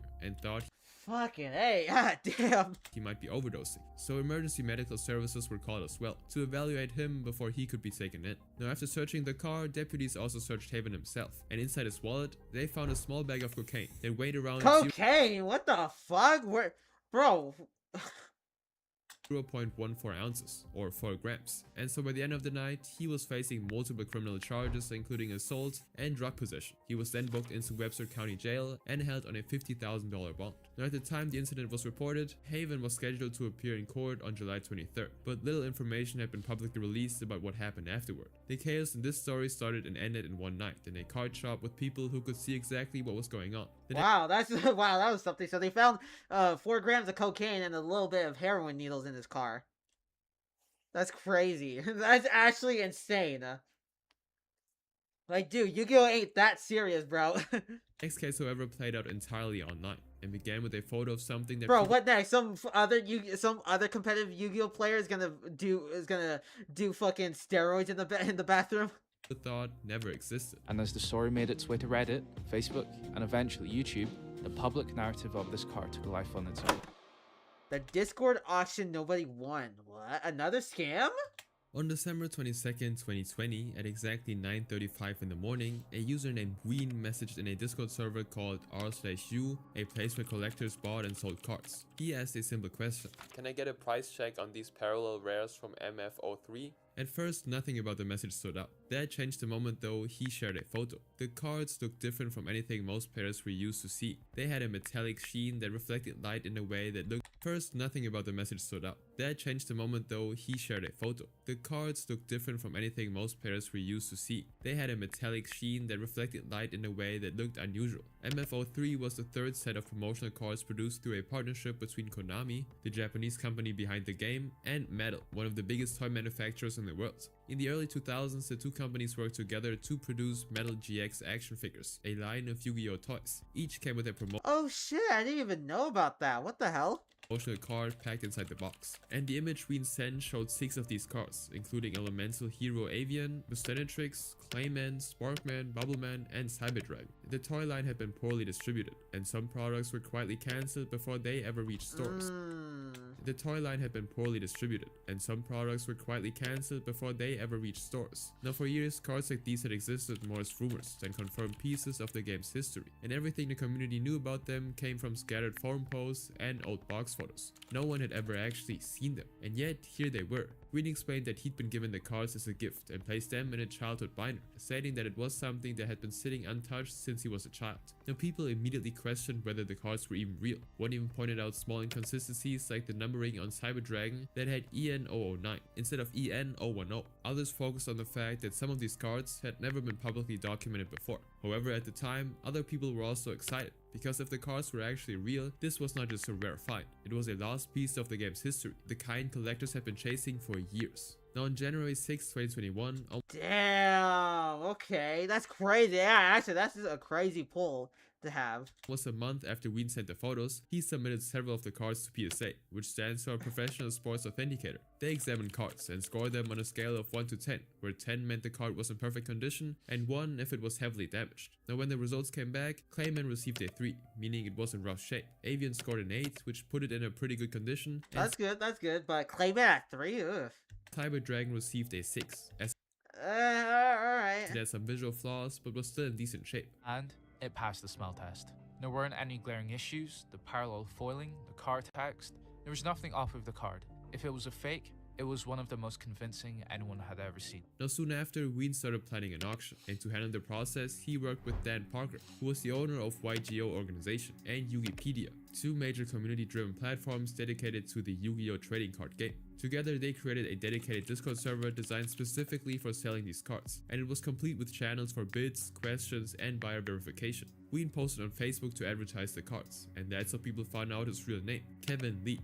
And to join the auction, you would just need to prove that you had the money to purchase it. Dan posted the details on TCG Player, an online marketplace for trading cards, stating, "Applications will be temporarily granted access to a vetting user group, giving them access to a channel only them and the auction staff can see, where they can prove who they are, where they are, and the funds with which they're making their bids." Now the auction officially began on January 15, 2021, 9 days after the cards were sent for grading, at 4:15 PM. Bidding on the first card, Clayman, reached the thousands, and collectors were competing for the item that many believe might never appear again. $500. The bids kept climbing. 1,000, 1,200, 1,300, 1,600, 2,100, all the way up to $2,500. $2,500? Ah, damn! The user made the biggest jump yet with a $3,000 bid. Freedom07 fired back immediately with $4,000. The bidding war showed no signs of slowing down. 5,000, 6,000, 7,000. Damn, it's gonna go up to at least 20K. The numbers kept soaring until Freedom07 pushed the bid all the way up to the magic $10,000 mark. This number seemed to silence the competition, washing out the lesser bids as the clock ticked toward the 30-minute checkpoint. But 15K, sir. 15K for those cards. just 1 minute to go, 29 minutes into the countdown, that big goldfish swooped in with a last-minute snipe, $10,500. Eventually, it sold for $10,500 to a user named That Big Goldfish, while Avian followed with an intense exchange of back and forth bids that reached $11,000 from a user named Nubs0948. From 2,000, 3,000 to 5,000 this time, the bids were more spread out apart. With a bid of $8.5K, Man in the Shad decided to bow out, leaving 3 contenders. The bidding moved on, $9,000, $9,100, $9,500, and then Nubs pushed it to the 10K mark. $10,001, huh? That Big Goldfish tried the same last-minute move as before, dropping a $10,500 bid with just 2 minutes to spare. But this time, Nubs was ready. With a quick counter, they bumped up to $1,100. And just like that, the second card was sold. Out of all the cards in the set, Cyber Dragon was the one that had never been publicly seen or documented before. Damn! Bidding climbed steadily and reached $30,000 when a bidder named Rafa376 placed his offer. But then a bid of $30,500, only $500 above Rafa's offer, would be added by a buyer labeled. I told you, see chat? I told you it's gonna go past 20K. As deleted user. Now 30 minutes passed with nothing to counter, and the auction closed. Cyber Dragon was sold. Now as the excitement settled, people began revisiting the auction itself, going through screenshots, timestamps, and messages that were sent during the bidding, because they were already skeptical about whether the cards were even real. And the more they investigated, the more the auction itself started to feel off. The deleted user who placed a winning bid of $30,500 on Cyber Dragon started to get attention from the community. What made it suspicious was how the verification process worked. To place a bid, every participant had to either provide ID and proof of funds, or be personally vouched by Kevin or Dan. That gave Kevin the ability to let anyone he personally knew into the action, without of requiring them to prove that they had the money. Now before the winning bidder's account was deleted, his name was Blue Oreo, and he wasn't actually there to genuinely buy the card. After the auction closed, Kevin went to Dan and admitted something that changed everything. He told Dan that he and Blue Oreo had arranged it from the start. Blue Oreo would enter the auction, drive the price up. What? Yo, MV2 was good, man. Was good. Yes, gang, bitch. Gang. Bow. Bow. How you doing, bro? We're just reacting to this video about the most disturbing crimes in the Yu-Gi-Oh community. And so far, 17 minutes into the video, so far it's just nothing but scams. People have been scamming. Well, there was one Yu-Gi-Oh player who was on cocaine and heroin. So yeah, that's basically it. So far. But bidding against real buyers, and if he ended up winning, they would resell the card together and split whatever profit came from it 50-50, with the original $30,500 going back to Kevin first. But the plan actually fell apart before it even started. Blue Oreo never actually had the $30,500 to begin with. The whole thing depended on the resale working out, and when that didn't, he admitted to Kevin that he had nothing to give him, and that was what forced Kevin to go to Dan and come clean in the first place. Now aware of the scheme, Dan shared this information with a small group of vintage collectors in a private group chat, but it didn't stay private for long. Someone in the group took the information straight to the YGO Drama Center Facebook group, and the entire situation was out in the open. On May 7th, 2021, 4 months after the auction, the same Cyber Dragon would be listed on eBay with a starting price of $10,000, and despite the fraud being publicly exposed, the card still attracted bids, but the highest was at $23,600, which was already much lower than the $30,500 from the original Discord auction. Even then, the situation $30K didn't resolve, as that buyer never paid either. And just when people thought that this was the last time the card would be seen, they would be proven wrong in 2024. 3 years later, when it was listed on an online marketplace for collectibles called Rare Candy, with an asking price of $150,000. Now, $150K? What the fuck? At that time, Dan had been receiving messages from employees at PSA, BGS, and CGC, 3 of the biggest card grading companies in the world, all asking about the card. One of those employees from CGC, who we will call David, ended up flying out to see Kevin personally to inspect it. And after confirming it was real, David actually bought the card, with the final sale price being kept private. Now, whether Kevin has ever faced any real consequences. Yeah, so the people that said that they were gonna buy this amount for that card, they never ended up spending the money. No, they never ended up actually having the money to get the card. For what he did was never made public. His scheme had played out behind the screens and usernames, and the community never got a proper resolution. The next case was something far more personal though, and it happened to women who were just trying to play the game. You know, I can go into a shop and it gets quiet and everyone stares at me, or I can go in the shop and then I get hit on. Sexism! Chat! We got sexism in the community. Sexism, misogyny. We got some misogyny in the community, in the Yu-Gi-Oh community. We got misogyny. It's misogyny. Sexism, chat. Sexism. We got sexism here, chat. Sexists. We got sexist here. The side of Yu-Gi-Oh nobody talks about. Yes, the sexism, chat. The sexism. Misogyny. Misogynistic people. It is rare to see women participating in trading card games.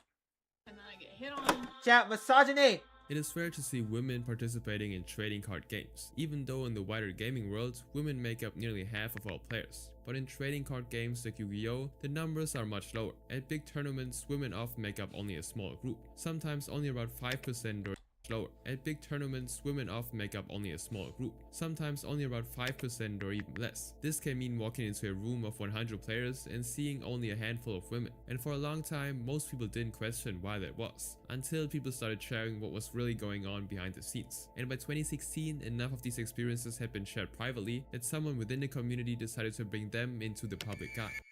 A YouTube channel known as House of Champs released a video titled "Why More Women Don't Play Yu-Gi-Oh! Harassment in the Online Community." Yes, sexism, chat. This is sexism.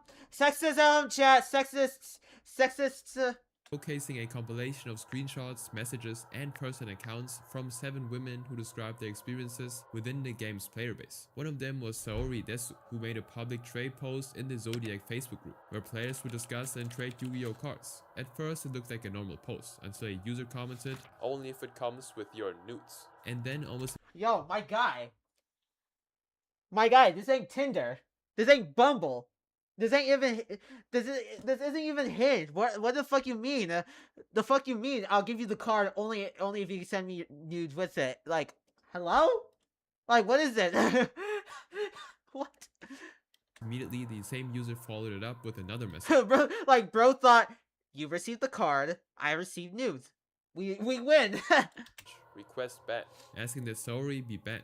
Even though it was only one person, it showed how fast things could cross the line, even in a space where everyone was supposed to be there for the same reason. And while Saori's experience came from a single public comment, for others these interactions didn't stay in one place. They moved into private messages. Ellen Thomas was a playmat designer who shared her work and collection online. At one point, she received a message from someone she wasn't even connected with saying, "Hey, can I see your playmat collection?" Now she didn't respond for days. Then nearly 2 weeks later, Bro, she left him on red.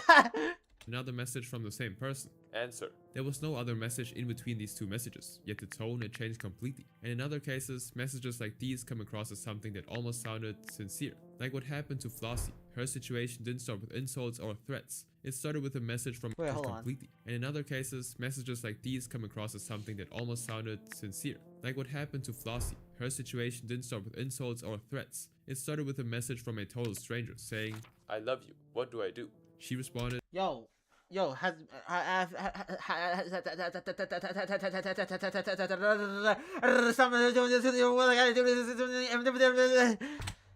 chat. What is this guy doing? What is this guy doing? What kind of delusion? Like, people are so delusional nowadays that they think that doing shit like this is like, yeah, that's normal. Yeah, that's perfectly normal. Yeah, every woman's gonna fall for that. Yeah, that's so romantic. Yeah, that's so great. Yeah, that is actually acceptable in human society. Like, what are you doing, bro? "Oh my, I'm not sure what can be done about that." Now days passed, and then he came back with, "Marry me. I never asked for anything." Yo, man, bro's on his simping arc, chat. He's in the simping phase right now. "Please." She simply replied with, "It's okay. How are you anyway?" That was enough to make him start messaging more. He apologized first. Yeah, so that parasocial life, bro. "Sorry for the delay. My internet is very bad this time." Then came the real message. "I'm a big fan of you, and recently I am deeply in love with you. I can say I feel great." Yeah, this is some parasocial behavior, bro. This is actual parasocial behavior. Like, bro, get a job. Fries, gang, fries. But at the same time, the fact of you being so far hurts me. I really fell in love with you. And he followed it up with this. "Sorry for the terrible English. I'm from Brazil. I'm really studying your language to understand you and be fluent. I know this is very sudden, but if you say that I have any chance, I would be able to cross a continent for you, to show you at least fries, gang, fries. For a moment how much I love you. I hope I have not scared you. I am not a pervert." But Flossie wasn't the only one who had to endure this kind of harassment, just for being part of the community. Jackie Bernal was a Yu-Gi-Oh content creator who ran a YouTube channel, first under the name Mecha Jaeyoon, from 2013 to 2017, now known as Mary Amney, where she posted 13 years ago. Ah, damn, bro. Ah, damn. The name Mecha Jaeyoon from 2013 to 2017, now known as Mary Amney, where she posted videos related to the game. But the more people knew who she was, whether through Bro, listen. known as Mary Amney, where she posted videos related to the game. I can't stop dude, Master Duel, dude, I'm telling you, chat, Master Duel is just a fucking nightmare of a game. I'm not even joking. That game is way, way worse than Rainbow Six Siege. It is way worse than competitive Marvel Rivals. I'm not even joking. That game is super fucking...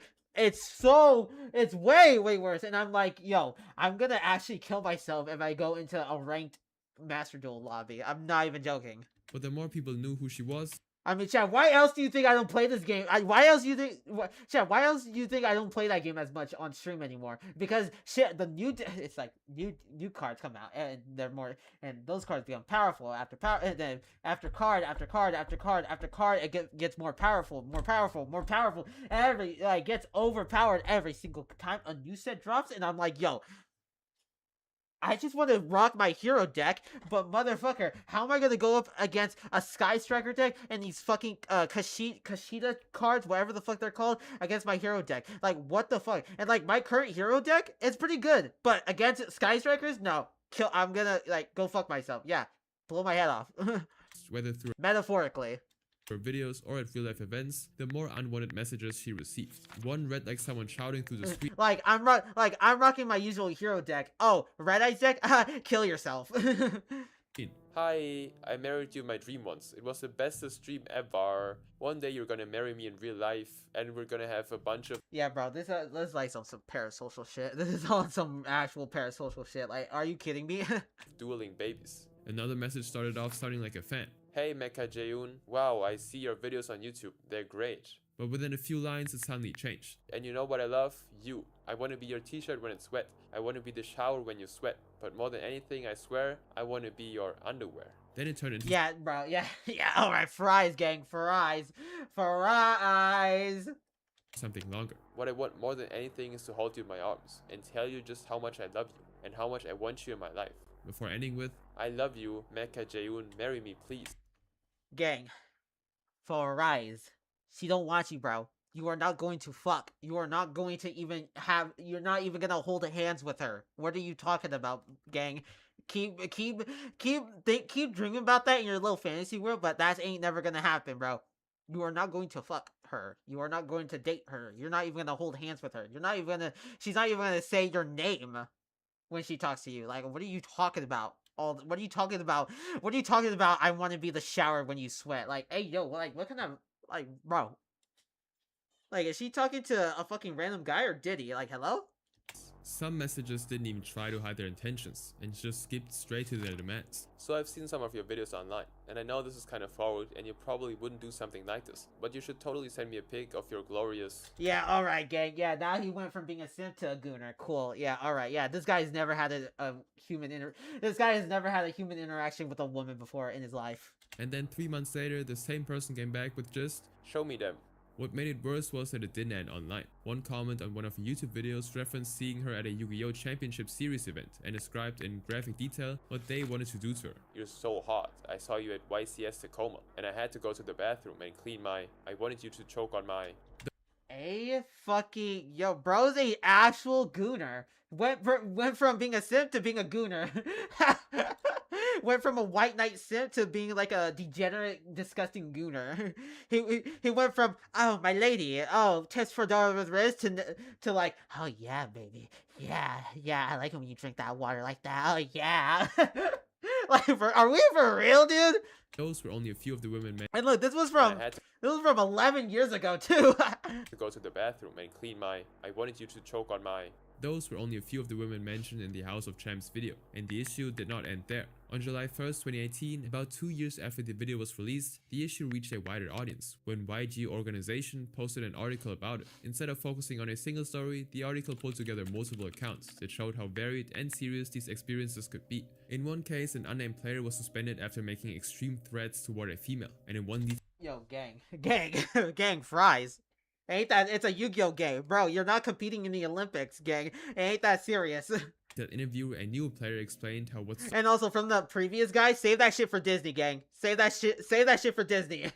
started as a simple question about upcoming cards turned into someone asking her to trade personal photos in exchange for information about cards that had not been officially released yet, even after she tried to explain that she was in a relationship. She received message from this person that read, he won't find out. It's only for my eyes. As the article spread, discussions appeared on platforms like Reddit. On April 8, 2022, a post from YGO Anon on X talked about her first local tournament where, after already feeling out of place, she noticed something that made her leave the event entirely. A woman's first locals. I walked around a bit, getting weird looks. Eventually sat down to see a picture of my underwear on a guy's photo. What? How is that even possible, sir? He was showing to friends. Told manager. He didn't care. Left and never went back. Don't tell me misogyny isn't rampant in the community. Where? How did I even... Wait, how did he even get a picture of her underwear? How? How is that even possible? Unless he did, like, the creep shot like this. Like, he did it like this. He did it like this. Like, he did it like this. Or maybe like this, where he just, like, does that. Or maybe do the little... does, like, the little shot. Like, hold on. Here, let me show you. Maybe he does, like, this shot like this. Like, like this. Like, he goes next to her and then like that. Then on October 26, 2025, another player under the username MiwaBell1 shared her experience in a thread that showed how these moments can build over time instead of happening all at once. This isn't meant to generalize men. It's to highlight that Yu-Gi-Oh! Isn't as innocent of a place as some might think. I was very loudly told at a locals that my boobs distracted my opponents, and that was the only reason they lost. I was wearing a Uniqlo t-shirt. The person sitting next to me at an event touched my inner thigh and played it off as a mistake. A stranger tried to talk to me at an event and wouldn't respect that I was heading to the bathroom. They waited for me outside. We did not have a conversation. There was absolutely no need for them to do that. And then she said something that was hard to read. I've cried in the bathroom at events because people have made me feel so unsafe and uncomfortable. But despite everything, she said this. I love Yu-Gi-Oh! I love the game. I love the people that I've met through it. I don't love that some bad eggs have made me feel like I shouldn't go to in-person events. That being said, I'll still go to events, but only if my friends are there. Dealing with this alone is honestly really scary. Now at the same time, Konami had already introduced... Gang, like seriously, yeah, again, you're dealing with degenerate fucking grown-ass men who's never talked to a woman in their lives, obviously. Like, no fucking shit they're gonna be doing shit like that, obviously, because they never been outside. They never interacted to a normal woman before, or their sexual hormones are just all over the place, like a fucking prison orgy. A code of conduct that clearly stated that these kinds of actions could lead to suspensions or removal from organized play. But that didn't change anything since the problem still persists. And while these experiences happen between players, the next case goes further, because it happened inside a company that was trusted to run the game's official events. The CEO who robbed his own company. How do you rob your own company? How is that even possible? Maybe tax evasion or something like that? Keiichiro Nishira was the CEO and director of C-Labo, one of Japan's largest trading card retail operators, and for years C-Labo operated around 35 stores across Japan, made billions, and helped organize Yu-Gi-Oh! Events. This was exactly why what happened next caught everyone off guard. Beginning in May of 2019, C-Labo's records showed bulk purchases of rare Pokemon and Yu-Gi-Oh! Cards. On paper, all these transactions looked real and supported by invoices and receipts, but the problem was that no cards were ever purchased or added to the store's inventory. And in April of 2022, what? So he never added these cards to his inventory? 2019, C-Labo's records showed bulk purchases of rare Pokemon and Yu-Gi-Oh! Cards. On paper, all these transactions looked real and supported by invoices and receipts, but the problem was that no cards were ever purchased or added to the store's inventory. And in April of 2022, C-Labo began an internal investigation, and once the review started, the inconsistencies became difficult to ignore. They found out that behind the scenes, Keiichiro had arranged for C-Labo's fund to be sent to a male accomplice we'll call Taku, and to make it seem as if nothing fishy was going on, became difficult to ignore. They found out that behind the scenes, Keiichiro had arranged for C-Labo's fund to be sent to a male accomplice we'll call Taku, and to make it seem as if nothing fishy was going on, Keiichiro used Taku's name to forge a billing statement, and a total of about 180 million yen, or $1.2 million, was transferred from the company to Taku's bank account. Around excuse me, but 95% of it, approximately 160 million yen or $1 million, returned to Keiichiro's personal account, while the remaining 20 million or $126,000 was kept by Taku as a fee for his role. Through this process, Keiichiro was able to conceal around 153 million yen or $965,000 in the business's income, letting C-Labo underpay its corporate taxes by 45 million yen or 280. So this is another scam, basically. This is another scam. So this is just another fucking scam. He's just putting money from the card. I'm guessing he's getting all the money from all the money he's getting from the cards. He's and from the business. He's putting it into his bank account by someone else.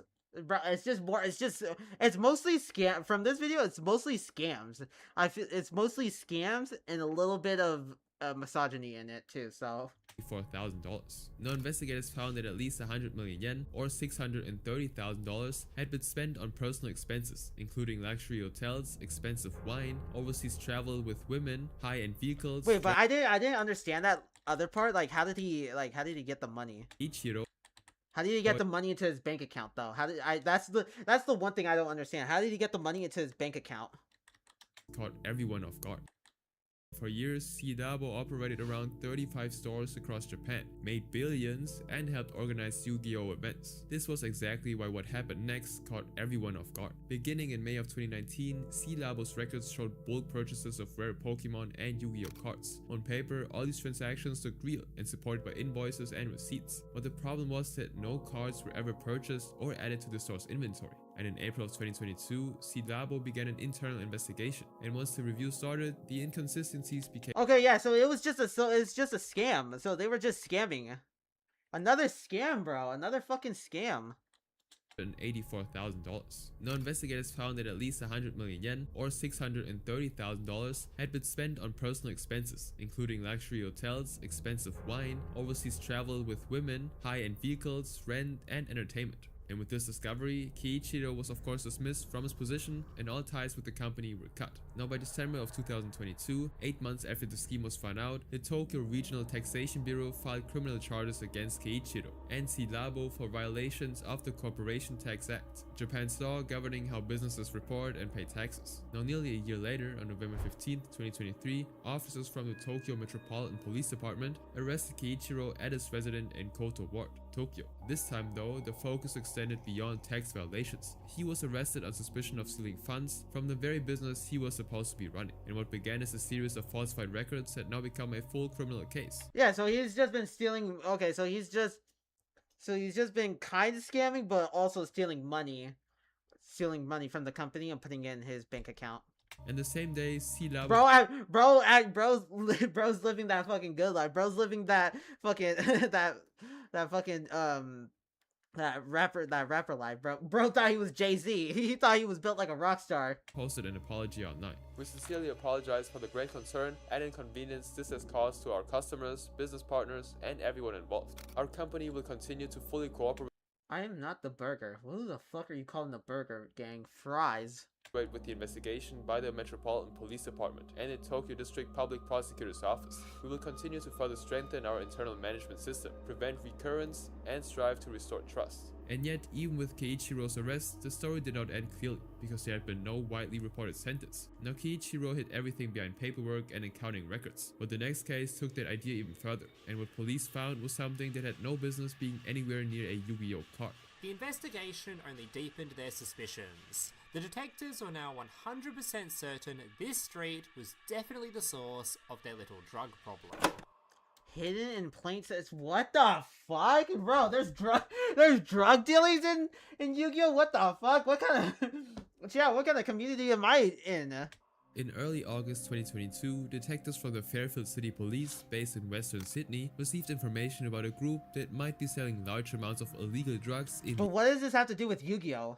the area. At that point, they didn't know how big the operation might be, or exactly what was going on, but the tip was credible enough that they opened a full investigation. Their attention kept returning to multiple addresses on Arbutus Street in Canley Heights, a suburban area in Western Sydney that is known for its small businesses and residential apartment blocks. From the outside, nothing seemed unusual to anyone passing by, but as the investigation went deeper, they found out that 5 units inside the same apartment block were involved, in a case that size called for more than one team, so they were joined by officers from the New South Wales Raptor Squad, a group that helps investigate serious criminal networks. Together, they continued working on the case throughout the month.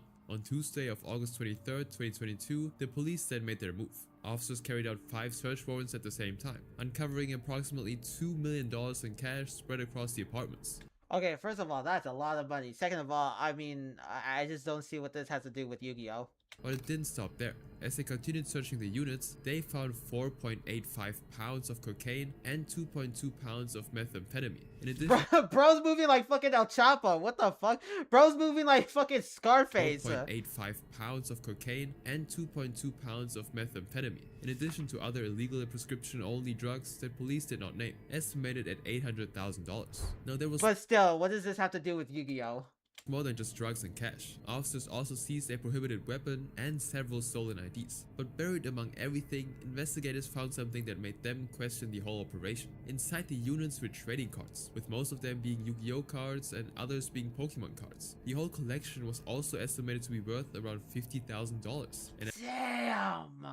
After the raids, police statements mentioned that officers believed the group had been using the cards as part of a money laundering scheme. During their raid, oh, money laundering. Ooh, so they've been using the cards just for money laundering, just for the drugs too. Police arrested 5 people inside the apartments and brought them to Fairfield Police Station. The group included 2 27-year-old men, 1 31-year-old man, and 2 women, aged 26 and 32. None of their names were publicly released though. Between August 23rd and August 24th, 2022, these people were charged, and the cards were seized. They were charged with offenses ranging from drug supply and possession to dealing with proceeds of crime and participating in a criminal group. Now, after initial reports, the story unfortunately faded. There was no trial coverage and no outcome was ever made public. Now, this bust ended with evidence that could be photographed, weighed, and counted. But this next case was different, because the person at the center of it wasn't hiding in an apartment. He was competing at the highest level of the game. Roy St. Clair, aka, as I call him, cheating ass fat. Yeah, I know I can't be calling nobody fat, but it's whatever. Yu-Gi-Oh's most notorious cheater. Another cheater, man. Holy shit. Around 2003, Roy James St. Clair was 16 years old, playing Yu-Gi-Oh out of local card shops in Greenbelt, Maryland. He started learning the game during its early era, when most players were still figuring things out. But Roy didn't stay average for long. Within a year, he'd already outpaced every other player in his local scene. Whoa. Whoa. Computer kinda effed there a bit. My computer was kind of effing there a bit, chat. Yeah, my computer was kind of effing there a bit. That was weird. That was very weird. Interesting. Okay, but I think we're good. Always does that for some reason. I don't know why, but yeah, sometimes it does that. Roy didn't stay average for long. Within a year, he'd already outpaced every other player in his local scene. By 2004, at 17 years old, he became the #1 ranked Yu-Gi-Oh player in the United States. That year, he also qualified for the World Championship in Los Angeles and placed in the top 8. And from the outside, it looked like the perfect rise of a prodigy. However, something would happen that completely ruined everything he'd built. During a $10,000 Yu-Gi-Oh event called the Versus TCG tournament in 2004, he found himself deep into the tournament and was making some moves that raised concern among judges. At the start, nothing seemed unusual, as it was common for fellow players to gather around matches to observe while waiting for their own rounds. But Roy wasn't just watching the matches, he was communicating with a nearby player, Alex, through subtle physical cues like head movements and gestures. Now this Okay, yeah. Oh, classic cheating method. situation would escalate when Roy would make a direct verbal comment to another nearby player named Paul that was clearly enough for others to hear. Alex made a misplay there. Now, Alex would win his match and secure his place in the tournament, but once the judges started to pay closer attention, Roy's earlier behavior no longer looked incidental. According to Alex's post on a forum site called Pojo, officials stepped in to review what had been going on, and what they found out was that Roy had been signaling with grunts and shaking his head to guide Alex to his match, without his opponent knowing. As a result, Alex's win was overturned. Roy, on the other hand, was disqualified, lost $2,000 in potential prize money, and was given a 90-day suspension that also prevented him from competing at nationals. Despite that, many were surprised to see that didn't slow Roy's career down. In early 2005, a year after he was caught signaling, he returned. This was all 2005? My gosh. And slow Roy's career down. In early 2005, a year after he was caught signaling, he returned and reached the quarterfinals of the first Shonen Jump Championship, or SGC Columbus, one of the largest Yu-Gi-Oh tournament series in North America at the time, and made a top 8 finish as well. His results spoke for themselves, but so did the questions about whether those victories were earned fairly. And in 2008, while at a regional tournament in College Park, Maryland, he submitted a standard deck list, like any other match he'd been in. But during a random check, officials discovered that Roy was actually playing a completely different set of cards from the one he'd registered. In Yu-Gi-Oh, every player is required to submit a list of the exact cards they plan to use before the tournament begins, and switching to a different deck mid-tournament is strictly forbidden. So that means Roy was able to play cards that his opponents had no way of preparing for, since they could only look up the deck he'd officially registered. And once he was caught, Roy was disqualified and given a ban lasting around 3.5 years. And most people assumed that would be the end of his career, but it wasn't. That same year, the structure behind competitive Yu-Gi-Oh changed. Upper Deck, the company that had been running organized play in North America and the one that issued the suspension, was no longer in control. Instead, it was handed over to Konami, which okay, so he was able to get back into the tournaments. Meant the game was now under a new system, and with that change came unexpected news that previous bans didn't fully carry over. And this meant that 22-year-old Roy was no longer restricted from competing, and with the freedom to play once again, Roy placed in the top 4 at US Nationals. He would even compete at the World Championship in Tokyo and finish 3rd. Now by 2010, 2 years after suspension was cancelled, Roy had fully re-established himself. This time it was with the X-Sabers deck. This was a strategy built around a group of creatures. What the fuck? Oh my gosh, Effect Veiler? Oh, go fuck yourself for real. Two Solomon warnings? Oh yeah, go fuck yourself for real, dude. Yeah, straight up, go fuck yourself. Are you kidding me? Gosh, I hate those cards. bottomless trap hole. Oh my gosh. Oh fuck. Ugh.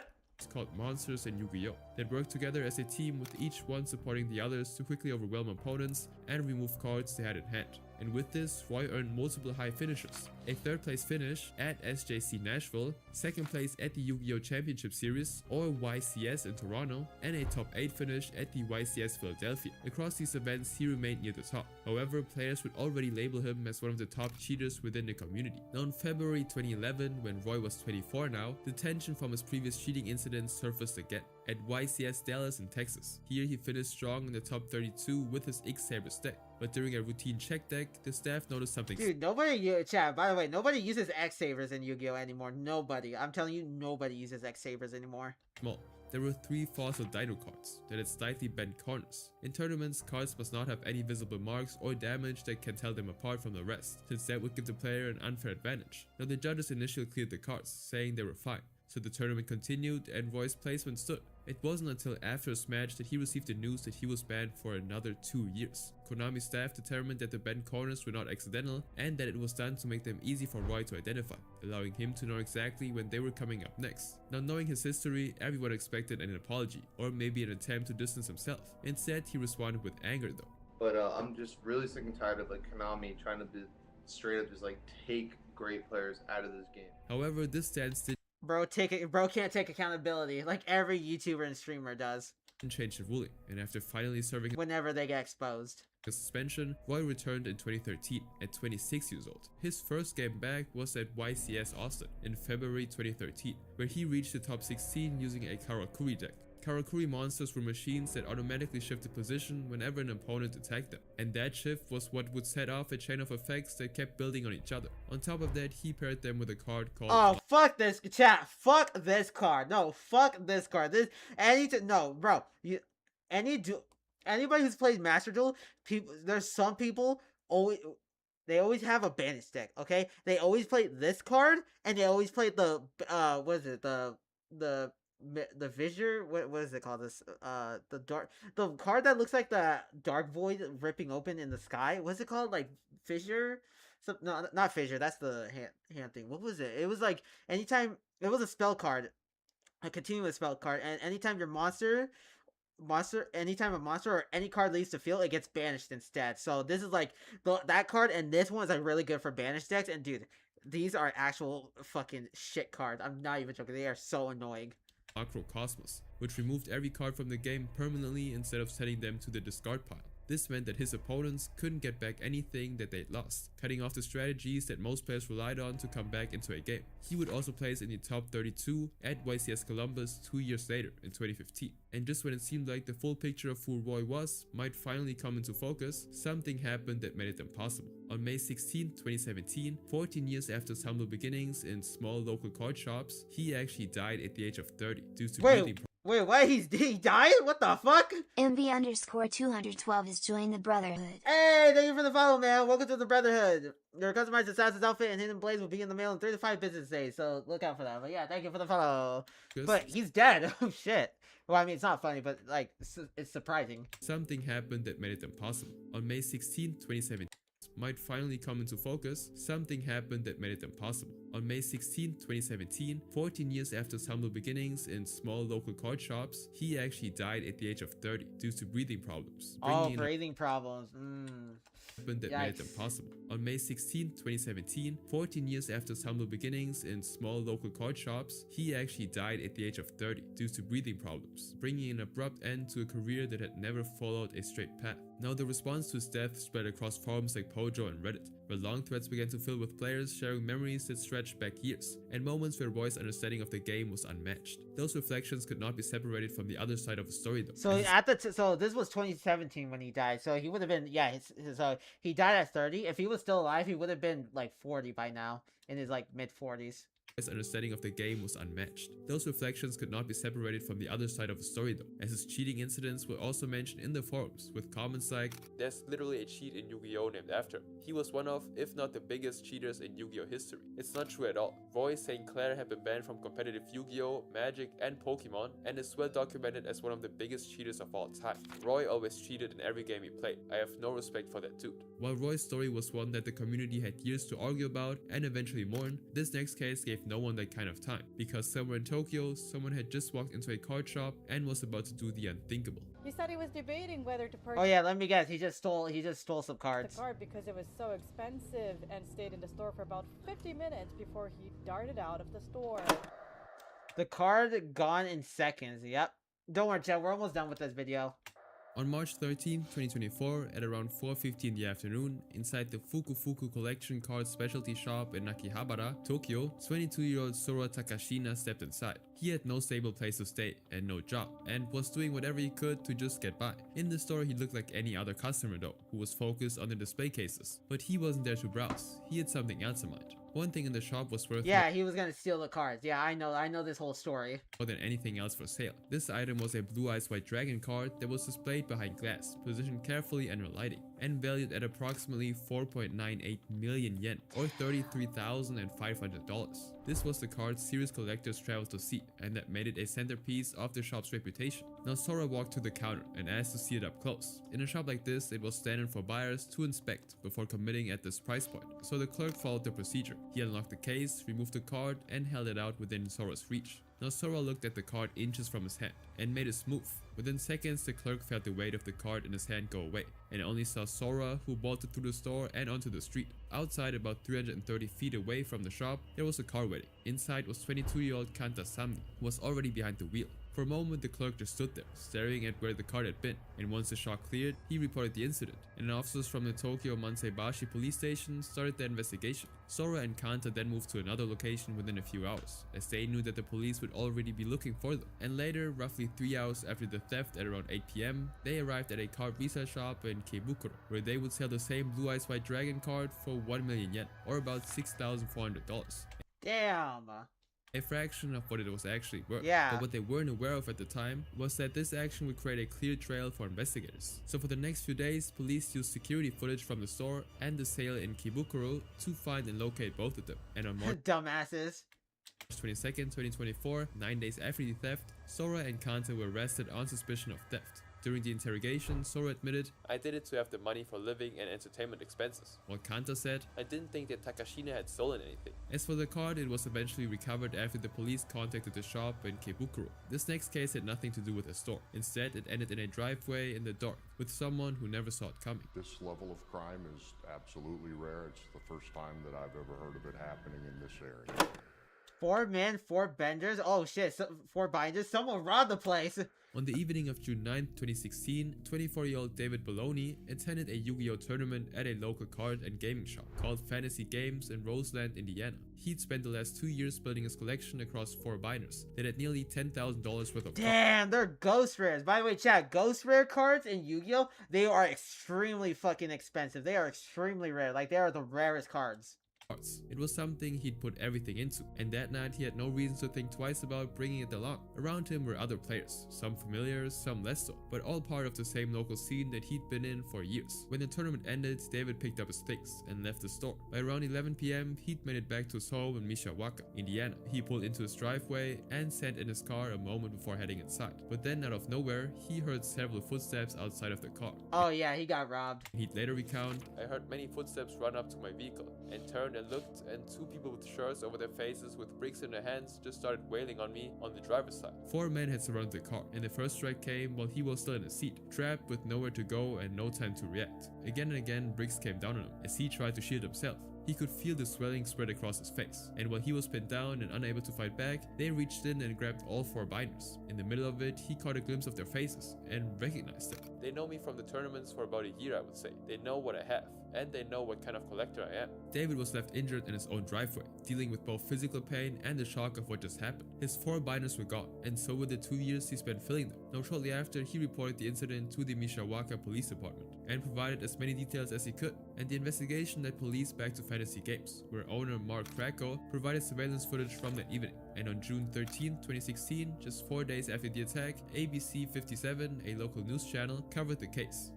Well, Brian, his face is pretty bruised up, and he spent most of the day at the doctor's, but he's a serious collector. So even after being beat up, he gave police this 10-page document detailing all of the cards that were stolen from him, and he says at the value that they were worth and the injuries that he has now, this was a serious crime. And I just recently have kind of had the ability to start thinking about starting a legitimate business with it.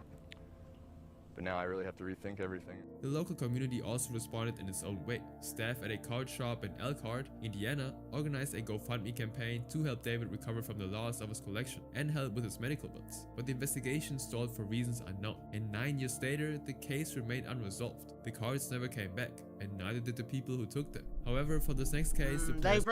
At that point, they probably sold it for money, or they still kept it. Here's my theory. They probably still kept the cards and not letting anybody know about it, or they probably sold it secretly, quietly. Yeah, they probably sold the cards secretly, quietly, so that nobody knows where the cards went, and yeah, either those two, or yeah. Because there's no way they could have thrown it away. They either sold it to someone secretly, or they just kept it for themselves. Because the rarity of the card, it will probably go up more and more in the trading card stock market. So they probably still have the cards. They're just probably waiting for it to get higher and higher, for the price of those cards to get higher and higher and higher. The cards never came back, and neither did the people who took them. However, for this next case, the players' community couldn't say the same, because for years, they weren't sure if he was the victim or the problem. Unbelievable. Thanks, Judge. You're a real help, by the way. He mad. Because for years, they weren't sure if he was the victim or the problem. Unbelievable. Thanks, Judge. You're a real help, by the way. If it was anybody else, literally, that would have not had fun. Bro, he sounds like me, not gonna lie. I'm not gonna lie, he does sound kind of like me a bit, but I don't have that much of a lisp. If he was the victim or the problem. Unbelievable. Thanks, Judge. You're a real help. And the baby voice too, I don't have that either, but yeah, it's just that voice is just your generic, goofy, geeky, nerdy voice. By the way, if it was anybody else, literally, that would have not had fun. Peter Chang. Peter Chang was a competitive Yu-Gi-Oh player from New Jersey, who'd built his reputation long before most players outside his area even knew his name. In the late 2000s, he won local and regional tournaments consistently. At first, it looked like the rise of a highly skilled player who understood the game at a deeper level than most. But the more he won, the more people started paying attention. Players who faced him began noticing things that didn't add up. There would be times when his opponents would draw poorly after he shuffled their decks, and instances where his own cards seemed unusually strong. Because of that, some players believed that he was manipulating decks during shuffling, while others suspected that he was using marked cards that allowed him to know which card was next. However, nobody had proof. But in local cards, because of that, some players believed that he was manipulating decks during shuffling, while others suspected that he was using marked cards that allowed him to know which card was next. However, nobody had proof. But in local card stores across Connecticut, he was removed from multiple events and eventually banned from several locations for having marked cards. Despite this, there was no formal punishment from organized play at higher playing levels. This meant that he was still free to— How do you have marked cards in a Yu-Gi-Oh deck? How do you mark them? Compete nationally, and that was exactly what Peter did. Around 2009, he began traveling across the country to compete in major events. Instead of struggling to keep up, he kept winning, even defeating well-known players like Adam Korn and Jeff Jones. In November at SJC Edison, he reached the top 16, but lost to Kevin Slapnick. He also achieved a top 4 finish at SJC Orlando and a top 16 finish at Columbus. And to many, this confirmed that Peter was one of the strongest players in the game, but it raised more questions for others who already knew about the previous accusations against him. During the 2010 SJC Los Angeles, Peter started with an impressive 8-win and 2-loss record that put him in the position to reach the top, but he was suddenly disqualified mid-round, not for cheating, but for lying to a judge, though no one knows exactly what he lied about. Then on May 16, 2010, at the YCS in Washington DC, Peter reached the finals once again. His opponent was Steven. Yeah, you know what I noticed from this video, chat? A lot of people cheating, a lot of scams, a little bit of drug use, a little bit of drug use and stealing, and just a hint of misogyny. Eris, a strong player using cards that many considered more powerful than Peter's strategy. Oh my gosh. Actually, no, this deck kind of looks... Yeah, this deck would not survive in today's Yu-Gi-Oh meta, because, bro, look at this. Mind Control. Look at that. I mean, a lot of people use Bottomless Trap Hole and Heavy Storm, but dude. Yeah, this would not survive.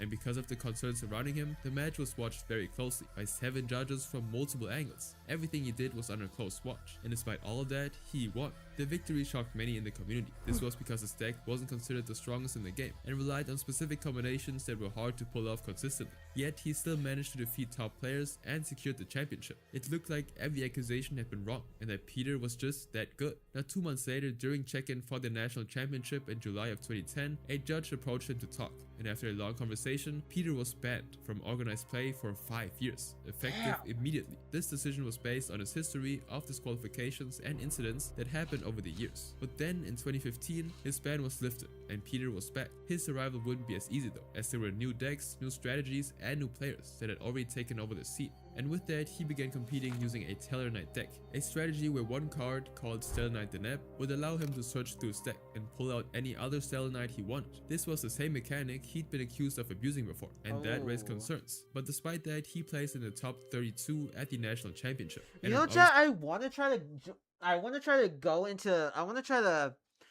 join a Yu-Gi-Oh tournament, because I want to see what that's all about. I love Yu-Gi-Oh, but I could be a better Yu-Gi-Oh player, but I just want to try that out and see what that's all about. 22nd to 23rd. I don't care if I top in 1st place, 5th place, 32nd place, 25th place, or even last place. I don't care. I just want to try it and see what that's all about. He won the UDS, or Ultimate Duelist Series Philadelphia event, defeating Sean McCabe in the finals. Once again, he was at the top. Now in 2016, he continued competing, placing in the top 16 at the YCS Origins and the top 32 at the YCS Providence. He also participated in the UDS Winter Invitational event in Los Angeles, where he faced players like Michael Saxon. But by 2017, he was once again removed from official organized play for reasons that were never revealed. So he shifted to competing in independent events that were operated outside of Konami's authority. At the ARG Circuit Series Springfield tournament that year, during round 5, Peter faced Fraser Smith, a former YCS champion. To most people in the Yu-Gi-Oh community, this was still the match they know him for, as it was streamed live to thousands of viewers online, and within minutes of the match, this would start to unfold in a way that no one watching could ignore.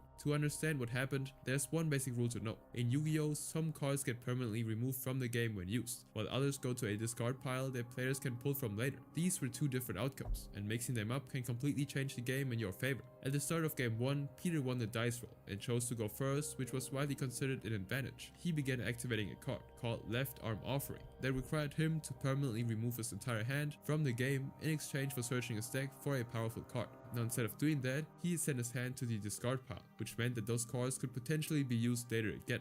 Oh wow, what the fuck, wow, wow! At the table, this had gone unnoticed, but online, viewers began reacting almost instantly. From there, he was able to bring back a powerful monster, using cards that were only accessible because of the rule violation that happened earlier. Now Fraser... Wow, so instead of instead of banishing his whole hand, instead of banishing his whole hand, he just threw all of his whole hand of cards into the graveyard, so that he can be able to anytime. So if he draws a good card, if he draws a good monster card and their effect is really good, then he'll just bring out a monster from his graveyard back into the field or to the hand. Must have not noticed this, or as death. he took his turn and attempted to respond, but Peter quickly countered and shut down his play, and it looked like he'd gotten away with it. But at that point, a head judge stepped in, and his decision to intervene did not come from the table itself, but from the online audience. By the time the judge reviewed the situation, too much had already happened, and neither player could recall the game's original state. Alright, who snitched, chat? Who snitched? Did someone show him a clip? The mistake was impossible. After discussing the situation, it was ruled as a procedural error, and a warning was issued to Fraser for not catching it, and Peter received a game loss. Even then, the penalty was considered minimal, since there was no clear proof that he'd done it on purpose. He disagreed with how this was handled, and argued that the mistake should have been caught earlier, before the game progressed to that point. But the decision stood, and he was now down 1 game in a best-of-3 match, meaning the first player to score 2 games would be the winner of the match. Now as the match moved into game 2, the online audience was watching every card Peter played. He went first and began placing cards on the table and combining them to build a stronger position. But as the sequence continued, small problems started appearing again. At one point, he'd used a card's effect that had a cost attached to it, but he never actually paid it. He went ahead and searched his deck anyway using the same card, and was able to get one that shouldn't have been accessible at that moment. And shortly after, he attempted to activate another one that required a certain number of cards in his discard pile, but the numbers didn't actually match what was actually there. Now after a while, Peter realized something was off. He paused and questioned his own actions, trying to work through what had gone wrong while still continuing to play. Wrong. Okay, I honestly don't know. He had filled his side of the table with so many cards that Frazier had almost nothing he could do to fight against him. He had no clear way to respond, and while most players would have surrendered, the match did not end there, because as Frazier seemed ready to give up, a judge stepped in again, and this time the problem was bigger than a procedural error. The judge had spotted that after activating a specific card earlier, Peter should have been restricted from placing certain cards on the table for the rest of his turn. However, he'd continued putting more of them anyway, and built a position that should have been impossible. Oh, I guess it was that. You probably were supposed to detach for that. Okay. Alright. So, yeah, that's like, wait, something happened. That's why. Something went wrong. Yes. So, do I even still need to do this first? Because I was originally going to do that. Oh, God. I don't want to play anymore. Everything yeah, he's like, okay, I can't do this shit. This is too much. I can't do this. was against the rules. Oh, my God. This is the most... We went from a game loss to... Oh, my God. And then... It's not like it's... And with that, the match came to an end. Frazier Smith was declared the winner as he took the match 2-0, despite having played only a handful of cards across both games. And for viewers, this result was hard to process. After the match, Peter defended himself by saying that he'd only recently picked up the deck, was unfamiliar with how it worked, and claimed someone else had built the deck for him. Now, the head judge concluded that he did not believe Peter's actions were intentional, and that they were seen as just mistakes. Because of this, he was only given a match loss, and not a disqualification, and this would allow him to continue in the tournament. Unbelievable. Thanks, Judge. You're a real help, by the way. He sounds like a fucking dork. If it was anybody else, literally, that would have not had slide. A Reddit user named Chaos Galantman even posted the full footage on r/Yu-Gi-Oh! Entitled it 30 minutes of community gold. Frazier Smith versus Cheater Peg. ARG Springfield round 5.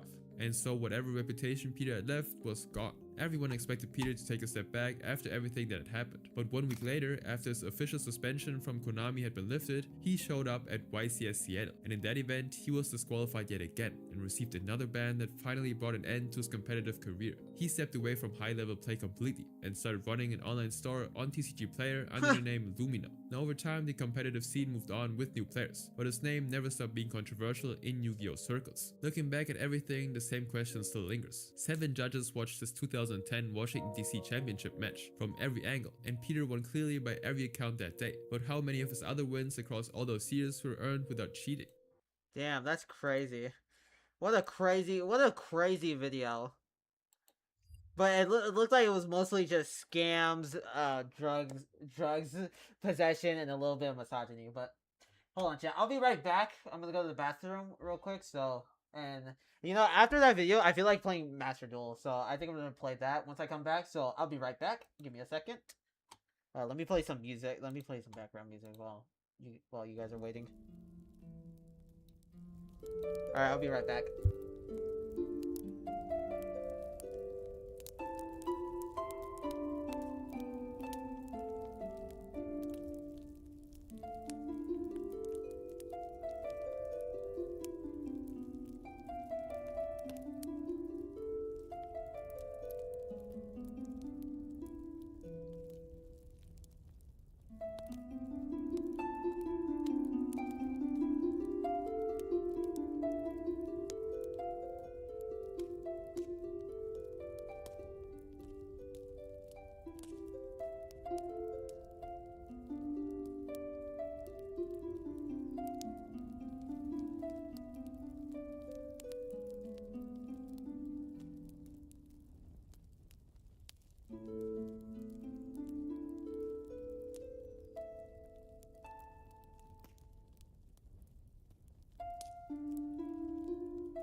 Alright, chat, I'm back. Couldn't use the bathroom because someone else was in the bathroom, so I have to fucking hold it in again. Alright. But it's alright, alright.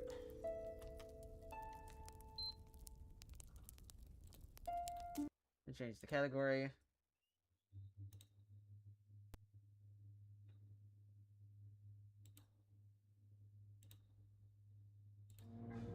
Let me change the category real quick, chat.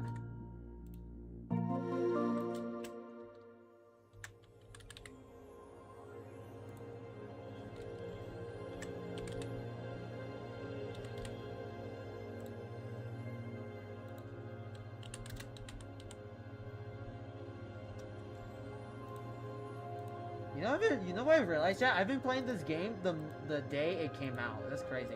It's crazy to think about. It's crazy to think about. I'm not even joking. It's crazy to think about. Don't worry, man. Don't worry. We're just about to get into some gaming right now, sir. We're just about to get into some gaming.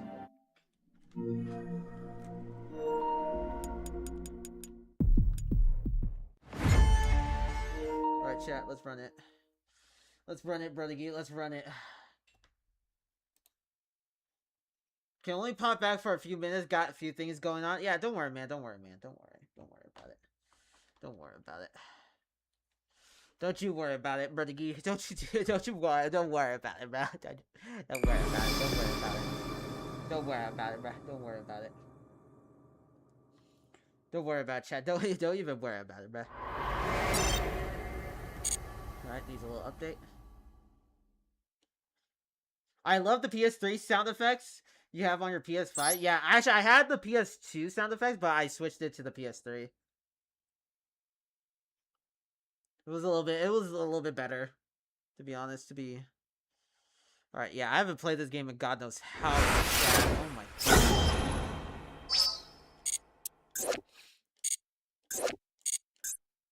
Nice. Yeah, I haven't played this game in a hot minute, bro.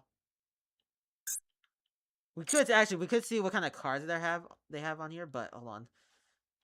Usually when I play this game, I usually play it with music on, so.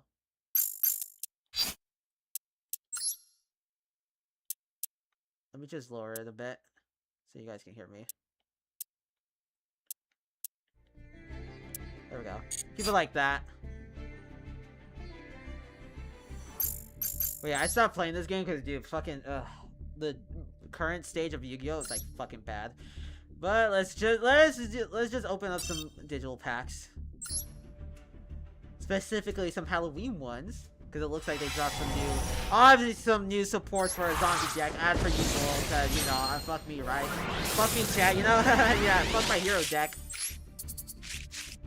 Yeah, my hero decks are not even that great. Yeah, cool. Alright, not really nothing. Not really nothing here, Skillclaw.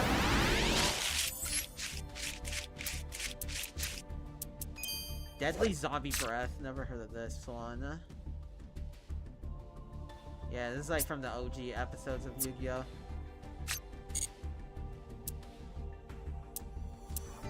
Cool. Cool, chat, cool.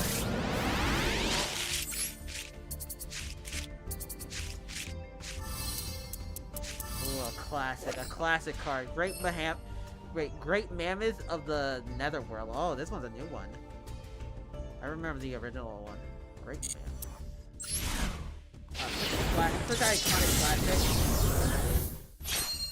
Oh, can I play an add-on? No, I can't. I literally can't play an ad on Twitch. Cool. Cool, Brothergy. Come on, Twitch. Let me play another ad.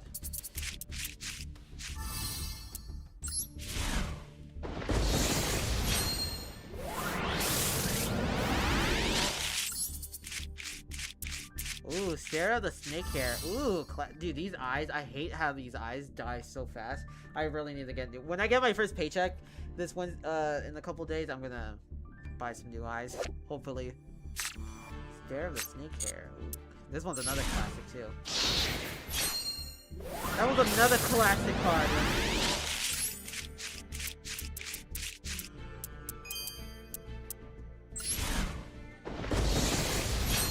Not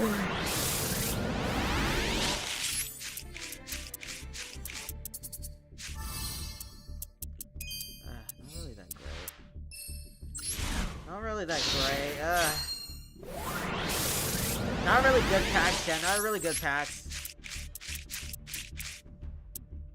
No good packs, yeah. I got scammed. Yeah, I'm like those other video players. I got scammed. Oh, look at this one. Vortex of Time. Obviously another support.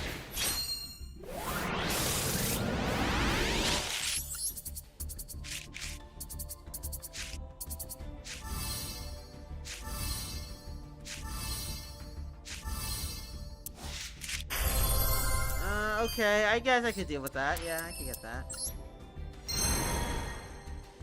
Bruh. What was it? Army of the Haunted. Ooh.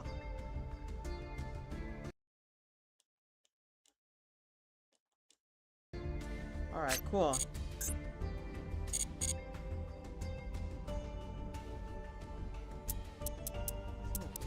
oh my gosh. I already spent 1,000. I already spent 1,000 on my fucking...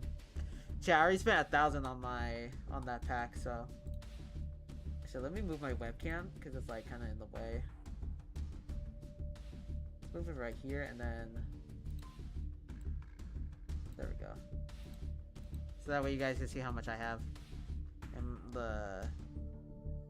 And my opponent's life points. One free pack, let's get that, let's get that.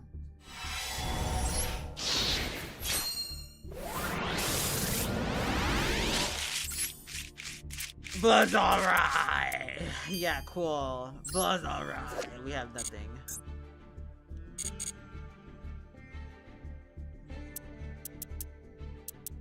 Blood's alright.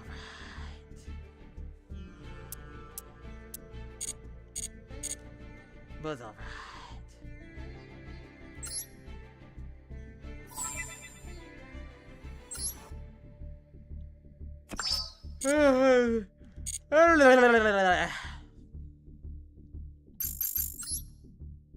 Alright, cool.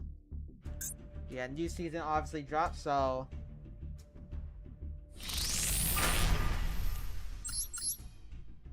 Wait, hold on. Let me see the deck I'm running. I forgot this deck. Well, kinda, not really. I mean, they're a hero. It's a hero deck, so it's pretty simple, yeah. Pretty simple deck. Anywho. Let's get on to let's get on to the duels. Let's go into some duels, chat. You know, get on to some duels. Let's hope I still got it, chat. I mean, I used to have a crown that had King of Master Duel on it, but I don't know where that went. I don't know where my crown went. It's gone in the void. It's banished to the Shadow Realm.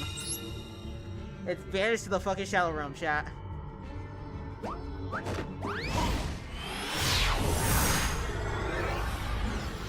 It's banished to the fucking Shadow Realm.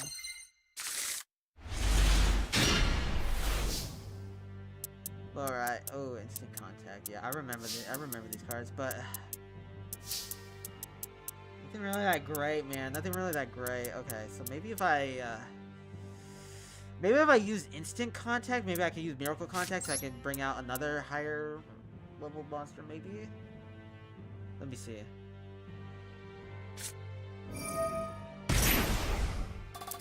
Yeah, we can bring out, let me see. If I can bring out miracle contact, what can I, let's see. Yeah, I'm gonna have to move my webcam. Multi-chat. Other corner. Right here. But then you guys can't see the... Well, it's not gonna be that long, so... Yeah, I can just pull it up right here. Alright. Let's see, what... Fuck. Guess I don't really have any other options besides this. This out, and then... yeah, Miracle Contact didn't work, but I can bring out this. And shuffle, and then special summon. If I bring this out, I can play a quick play. What do I do? What do I do? I don't even know what he's playing, so... I think to be safe, I think I'm gonna bring out Stratos. And then I can activate his effect and bring out monster from my deck. And then we'll bring this out just in case. Alright. I think that's good because I don't know what he's playing. I don't know what he's planning on doing, so... Because he might banish my fusion monster immediately or banish my whole entire hand. I have no idea, but we'll see. We'll see what we have right now.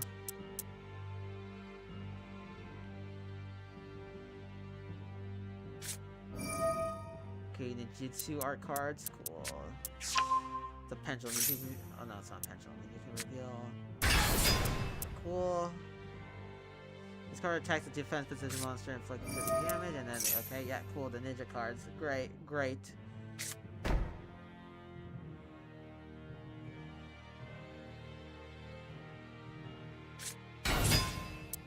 Ninja cards.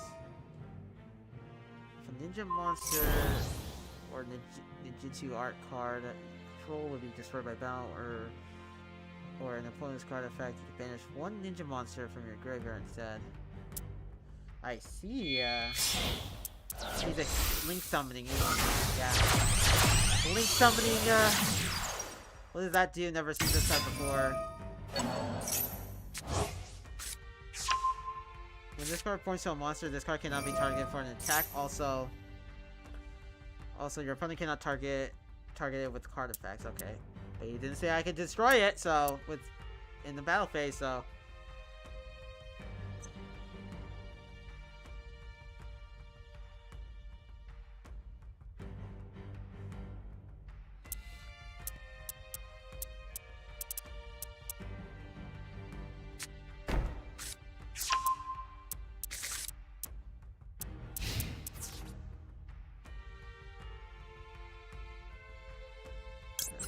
Out. Bring this bad boy out. Neo's always a good card. Always a good card to play whenever I have nothing in my hand, chat. Because I could do this, bring out... I don't have any... Well, I could, but nah, he's just gonna destroy that. So, best play is just do that.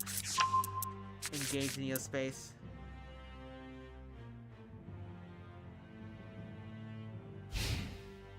Cool.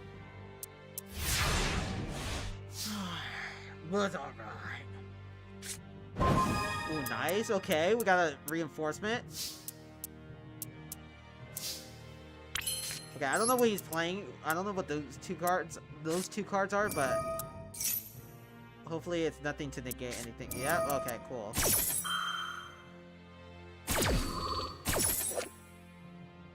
This card is sent for the view to target one face over. Okay. Cool. All right. Slabadabba. All right. Slabba-dabba, flabba, master duel. Alright. What does that do? When your opponent activates one face of one. Okay.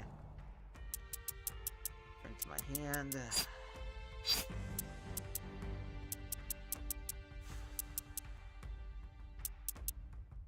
I don't have poly, so. Because if I have polymerization, I can use Liquid Soldier to fusion summon, and I get 2 cards out of that, but... Or maybe I can use... Maybe use Prisma?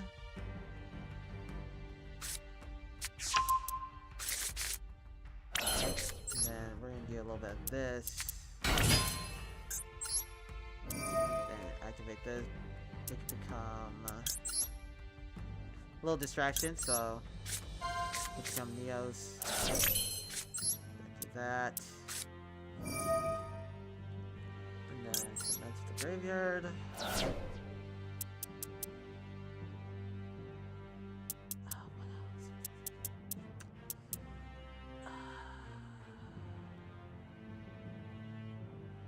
Send this one to the graveyard.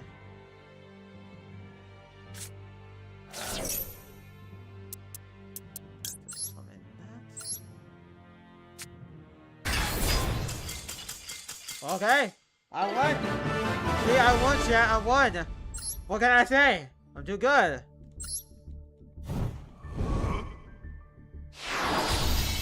What can I say, chat? What can I say? What can I say? What can I say, chat? What can I say? I'm too good, chat. I'm too good. I'm too fucking good.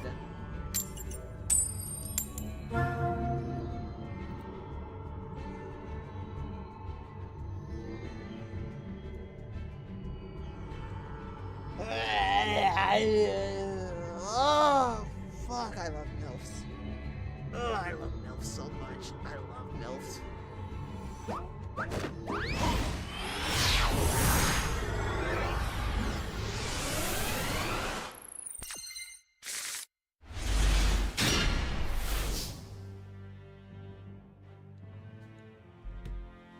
That's funny. Okay, kind of a bad hand, but we'll see. Maybe I could do Hero Lives, and then... yeah, because I don't know what deck he's gonna play, so... but I have nothing to do. Or maybe I could do this method. Like, I did that in the last game, maybe I can try it with this. Oh wait, actually, hold on. Totally off topic, but I can move my chat right there so I can see it better. So you guys can see me and not have... and see the multi-chat, but without it blocking the view. That.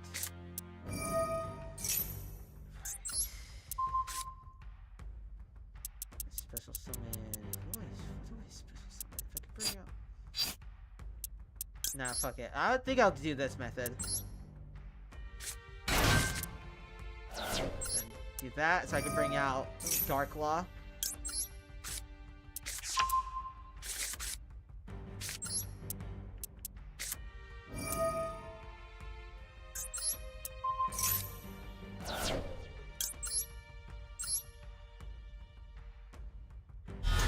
There we go. I think that's a good play there. But again, I don't know what he's gonna be playing, so yeah, I don't know what he's gonna be playing, cause it's gonna be some bullshit maybe, but we'll see. We'll see how it goes. He better not be playing no bullshit, cause dude, I didn't bring out my Dark Law for nothing, chat. I didn't bring out my Dark Law for nothing. But if he tries to activate an effect, I can do infinite impermanence. So negate his effect. It's pretty easy, pretty usual, you know. Yeah, it looks like a fucking bot deck. Yeah, this is a bot deck. Yeah, I got this in the bag. Yeah, this is a bot deck. Yeah, never mind, chat. This is a bot deck. Yeah, this is a bot deck. Yeah, I got this one in the bag. Pretty easy. Yeah, pretty easy win. Oh, I've seen this. Yeah. Almost easy control. Gain 300 attack during your turn only. Buddy, do you not see what I have over here? You destroy your own monster. It's getting banished, buddy. What are my deads? That's gonna happen. What are my deads? That's what's gonna happen.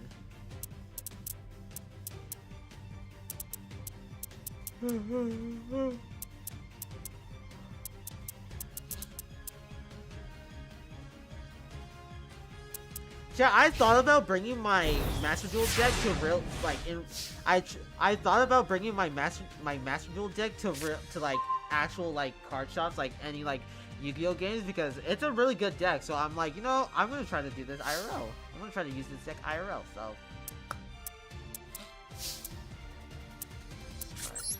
Harvey's Feather Duster, per usual, simple, iconic classic.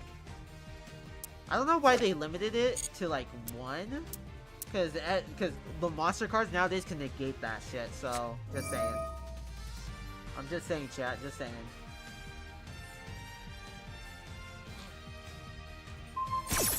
Come on, let me get rid of this bot real quick. Appreciate that. We're playing Prisma.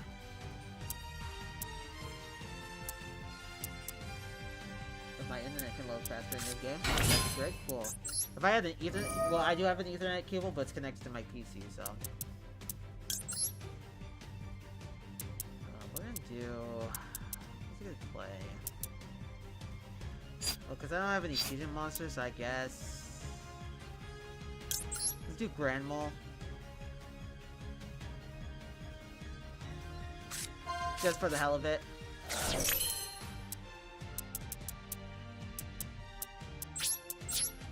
Yeah, just for the hell of it.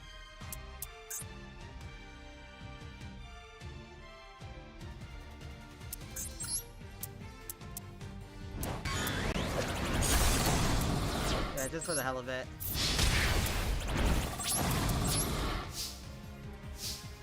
Yeah, just for the hell of it. I don't think I really need, because I'm going up against a bot deck, so it doesn't really matter, chat.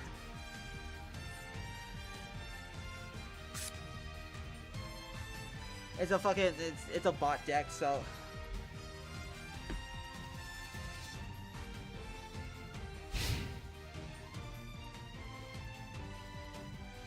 Ooh. Ooh. Ooh. I should really, I mean, I have a Yu-Gi-Oh shirt, but it doesn't fit me anymore. I need to buy a new one.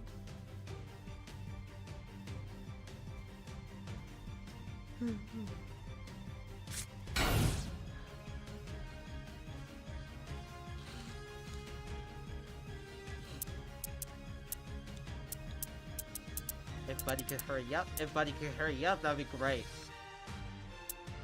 See, this is the problem with the Yu-Gi-Oh! Is that either they're taking way too long, try to kill some time, or it's just their internet connection, and makes the game so much more longer than it already is, so.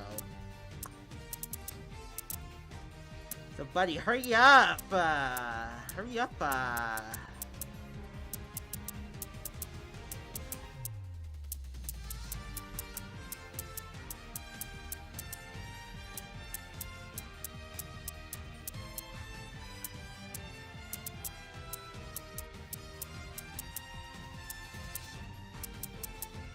See what I'm talking about? See, this is what I'm talking about, chat. Dude, I'm about to scroll on Twitter right now. I'm about to ask GrokAI for some advice. Thank you, sir. This is the bot deck, so obviously I'm playing against a bot. I don't know why. Chat. I don't know why I'm playing against a bot deck, but it's alright. It's alright, chat. It's alright, I guess. I'm about to mog him anyway, so I'm about to mog this bot. Yeah, don't worry, I'm about to mog this bot, so it doesn't matter. For the bro.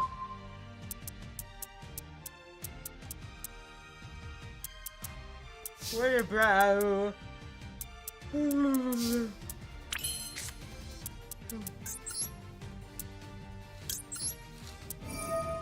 get back to this guy.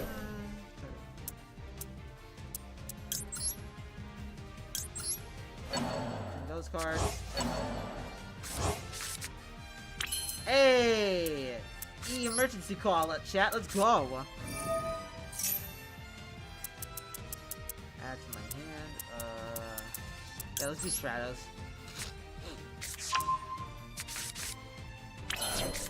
And then I can pull, and then I can pull, activate that effect. Prisma's effect.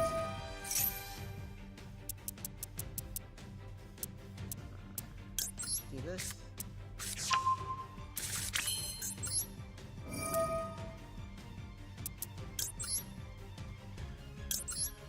Neos, bring out the Neos, make him as Neos, and then we'll do a little bit of that.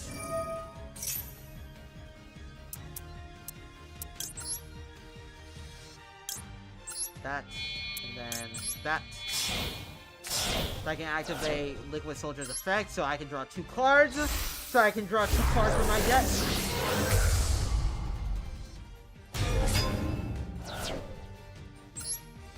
Cool, activate his effect. Activate Soldier's effect. Liquid Soldier's effect. Alright, gotta make sure. Yeah, hit rate is like kind of wonky a little bit right now. Hold on for a second, chat.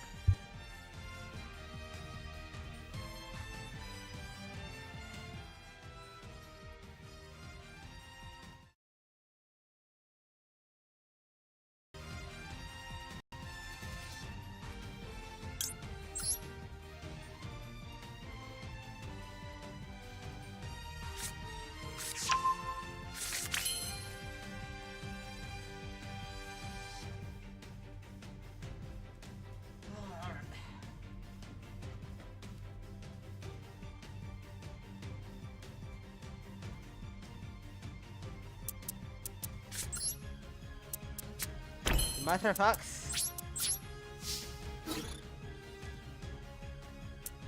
Banish. Banish. Attack there. Attack there. Cool.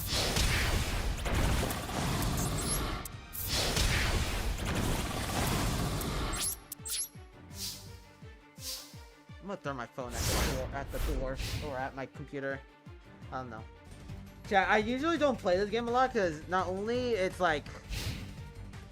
takes a long time, but I don't know if it's like good for you guys. Like, do you even fuck with these? Do you even like watching me play this game? Because I feel this is like more of an off-stream type of game. Because it's really fucking slow, and I don't know if you guys have the attention span to watch me play this game, so...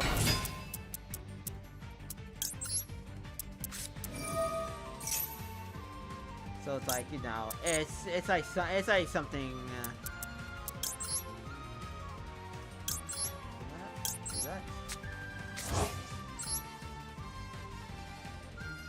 Bring out Shining Neo's wingman.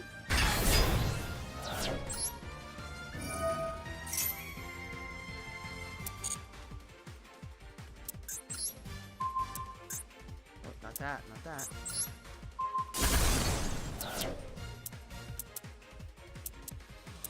They're all banished. They're all banished. Brother gear, get fucked.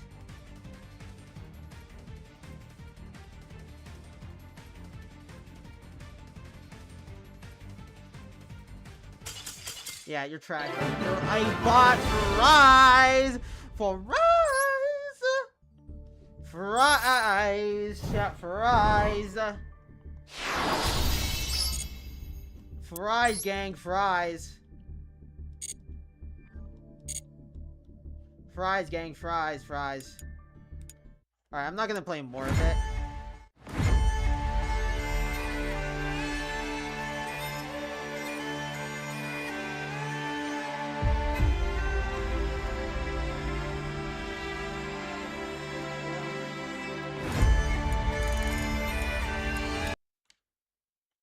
Alright, cool. Cool little Yu-Gi-Oh segment.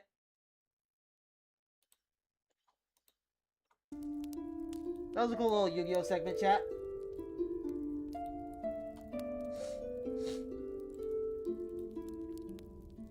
This mask is making my... Chat, my nose isn't itchy, it's just this mask is making my nose itch.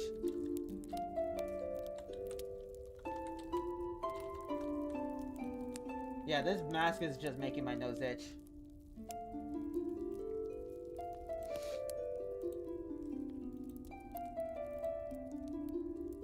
Alright, what else we can do?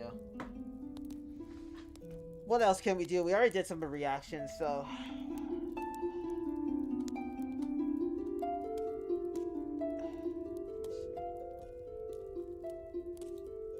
There's nothing really going on Twitch right now either, so it's like...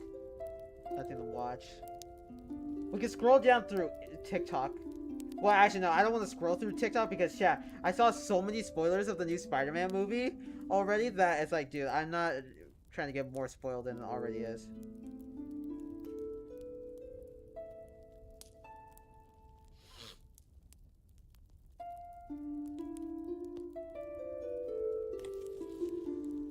Alright, but I'm trying to see.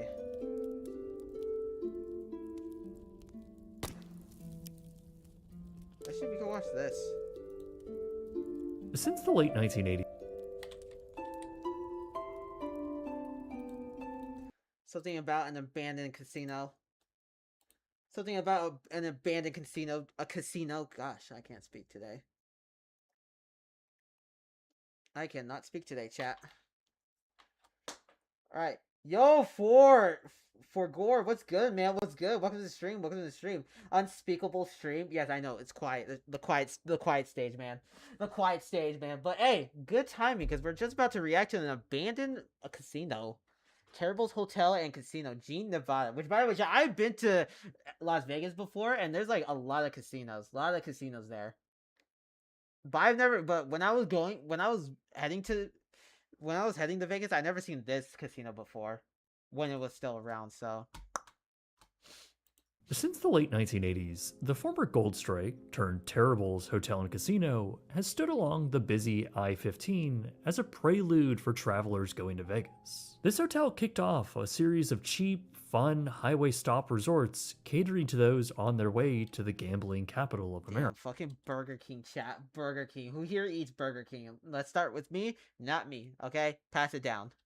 However, these sun-washed, glitzy towers rising from the Mojave Desert wouldn't last forever, with many of them closing over the last few years. While some were demolished, others were stuck in limbo, just like this. What's up, guys? My name is Jake, and in this 106th episode of Abandoned, let's look at the infamous abandoned tower on the way to Vegas and find out what happened. Wow. Wow, chat, wow. It all began in this small commercial town called Jean, Nevada. It's located around 25 miles from the Las Vegas Strip and around 12 miles from the Nevada and California border. So really, it's in the middle of nowhere. For decades, this town was barely even a town. It had no permanent residents and was made up of just a few gas stations, a state prison, and a small airstrip. Basically, the entirety of its land was zoned for commercial use only. That's because ever since the 1960s, aside from flying, the I-15 highway was the primary link between those in Southern California and the gambling hub of America, Las Vegas. Jean, Nevada basically existed solely because of that highway. And given that it was one of the only properly zoned places along that thoroughfare, one with a highway exit, ultimately some small businesses began popping up. Small gas stations would later turn into tiny casinos, picking off drivers looking for a rest and some gas, but also some cheap action before driving into Vegas. Whiskey Pete's, located in the border town of Primm, Nevada, was perhaps the largest and most famous example of this. It was a relatively large casino property which opened in the late 1970s. Since it was located right on the border between California and Nevada, it was the first big-ticket gambling hall drivers would see on their way to Vegas. By the 1980s... New gambling lore unlocked? Yep, chat, we found some new gambling lore. Vegas had exploded. Oh, I feel like gambling now, chat. What? Chat, I feel like gambling now, chat. I feel like gambling more. What should we chat? Should we play Counter-Strike and do some case gambling? I feel like doing gambling now, chat. You know, we're gonna do some case gambling, chat. We're gonna do a case gambling stream now. We're gonna spend thousands of dollars just to get a $5,000 skin, or $500 skin. We're spending $10,000 to get a $500 knife skin. In popularity. And 12 miles back up the road in Jean, a site was selected by the Gold Strikes Resort Corporation. This was a company formed after the purchase of the original... Yeah, you know what's crazy? I'd never seen this casino before. I never, even when I went to Las Vegas at the time, I have not seen that casino, like, driving by. Strike Casino in Boulder City, Nevada. And with a group of industry titans looking to expand the company and brand name, this high-trafficked area seemed to be the perfect location. With over 200 acres of relatively cheap land acquired in the area, the well-funded private company had begun construction through the late 1980s. And on December 23, 1987, the Gold Strike Hotel and Gambling Hall had officially opened to the public. Built with a distinctly Western theme, the property featured a colorful Western town facade over the actual casino, while a modest 5-story, 300-room hotel wing accompanied it, along with an outdoor pool. If you guys live in Vegas, or CSGO skins are definitely a good investment, trust. Yeah, I know, they are. I know they're a good investment, man. I know they're a good investment, but... do you know how hard it is to get a fucking knife in that skin? It's like trying to find a very, very rare Pokemon. Like, it's like trying to find the secret. It's like trying to find Pokemon's nudes on the internet. That's how hard it is to find. In various restaurants, Gold Strike was a well-outfitted That's resort, how hard it is to get a skin in that game. A knife, specifically a nice skin. especially for one outside of the Las Vegas Strip. But it was also one that catered to a very specific clientele. Rooms were priced dirt cheap, and the resort offered a Vegas-style mega-resort feel even before would-be gamblers had even stepped foot in Vegas. Clearly, there was a good market for this too. It turns out that a small portion of millions of vehicles... Yeah, I don't know why I said that, Forger. I don't know why I said that. Let's go back to the abandoned casino. I'm so lonely. Heading to Vegas would in fact stop at Gold Strike. either to spend the night, grab a bite to eat, or just get in some cheap action on the casino floor, all with hassle-free parking. In fact, Gold Strike's owners not only said that a surprising amount of their business came from repeat visitors, but also that the initial launch of the casino had been more profitable than expected. This quickly led to the fast-tracking development of another casino property, this one placed across the highway. In 1989, the company opened the Nevada Landing Hotel and Casino, another massive 300-room casino hotel. This too was another successful opening, with a property that boasted pretty ornate furnishings for a roadside I casino thought bro was resort. going to say shiny hunting or some shit. Still though, Gold Strike's owners said that there was even further room for No, expansion. I said hunting a shiny Pokemon. So in Oh, 1992, trip. they would add another 500 or so rooms to the main resort with the addition of a 12-story hotel tower. Gold Strike now had the capacity of around 811 rooms and was one of the largest casino hotels outside of Vegas. With the resort continuing to do quite well, Gold Strike Resorts as a whole was actually acquired by Circus Enterprises in 1995. The $300 million acquisition included nearly all of the resorts in their portfolio, including those in Gene. As corporate consolidation was occurring with Yeah, all of definitely that. Yeah, yeah. the major casino brands in Vegas, Circus had changed their name to Mandalay Bay Resort Group in 1989. And a few years later, in 2005, they were purchased by MGM Mirage. The Gene resorts were all included in this corporate shuffle. However, by this point, the competitive environment in the area had changed quite dramatically. Back down the road in Prim, there was now 3 different resorts, the last of which opened in 1984. All of these had become more or less a master-planned resort development, attempting to capture the same sort of customers as the resorts a few miles up the road. The Prim resorts, however, had heavy theming. Oh yeah, I think that place. Yeah, those. Yeah. By the way, Chad, these casinos are out of business now. I know that because I watched 2 videos about the Brim Valley Resort and the Buffalo Bill Casino too. So they're both out of business. Capacity of around 2,600 rooms, and a larger focus on families with big event centers and attractions like one of the tallest roller coasters in the world. But even by the early 2000s, those resorts had seen a decline in visitors and overnight stays. If those mega resorts were having issues, this was certainly not a good trend for the other highway casinos. The comparatively smaller and less flashy resorts up the highway suffered even more. But MGM, their owners, still saw opportunity. While the casino giant, flush with cash, had been working on their own massive master-planned casino complex on the Las Vegas Strip, in 2007, they had also announced another mixed-use development for Gene. This would primarily consist of housing, commercial, and perhaps another brand new casino. The idea was to basically strengthen the business case of their existing Gold Strike property. They would do this by establishing a community of people there and ensuring the casino would become a regional property, along with the present but decreasing traffic from the highway. If they could build housing and establish a small community, well, in their eyes, the casino would always have local clientele. While no concept art had... I don't know how people can live in Arizona, especially during the summer, because that shit is like living on the sun. I swear, that shit is hot. Trust me, chat, I've been to Vegas, dude. It is so humid out there. It is so hot.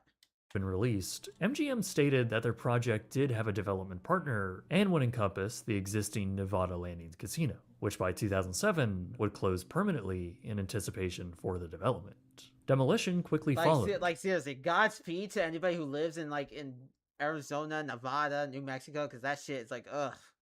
With the entire resort gone by January 2008, only the massive sign for the resort remained, just as the economy took a turn for the worse. Like other ambitious Vegas projects through this era, many of which I have covered on this channel before, the 2008 recession put a halt to many of these. MGM themselves were fighting for solvency. Yeah, and people always complain about the economy is trash, dude. It's been like that for years. With their already massive, way out of budget city center project. As a result, the Gene mixed-use master development was quickly canceled in August 2008. Despite a top-to-bottom renovation of Gold Strike, the resort saw a continued decline in patronage, now exacerbated by the recession and tourism downturn. To make things even worse, tribal casinos began opening up in Southern California, This meant people in California didn't have to drive all the way to Vegas or Gene or Prim to get cheap casino thrills. These new casinos were perfectly adequate, closer to home alternatives. As these indigenous casinos grew in revenue, MGM noted that now their only property in Gene had continued to see pretty significant declines. It got so bad, in fact, that in 2011, the entire 12-story hotel tower had been taken offline, leaving just the 5-story older section open. In an effort to cut costs even further, various eateries would be scaled down and employees would be laid off. MGM would ultimately dump out of the property entirely, leaving the area after selling Goldstrike to a company called Jet Gaming in 2014. Now, these new owners would spruce up the property a little bit. They would go on to add a free famous vehicle attraction displaying various notable movie cars, as well as modernizing the exterior highway sign with a new LED panel. As for the inside, however, well, Goldstrike's casino floor was more or less exactly the same as it had looked when it opened in the 1980s. Everything was basically unchanged, from the ornate chandeliers to the wood and mirrored panels across the ceiling and walls. The entire property just looked very dated, and perhaps anecdotally, videos from inside the property during this time didn't exactly inspire a lot of confidence in its visitation. Regardless, Jet Gaming was still trying to make the casino work. Now, the family behind Jet was primarily known for their chain of gas stations called Terribles, a nickname derived from their own legend as the company puts it, but also had an arm in gaming. Jet was their casino subsidiary, and along with all of the improvements being made to Goldstrike, the company would also rebrand the property in 2018, now to their own brand, Terrible's Hotel and Casino. Regardless of if you think this is the worst possible name for a casino, it certainly turned heads on the highway, which I guess is the best case scenario for it. Along with the name change, the company also invested into Gene in other ways. Across the highway, they opened what they called the world's largest Chevron gas station, which was also called Terrible's. This didn't— I think I've been there. I think I've been to that gas station before.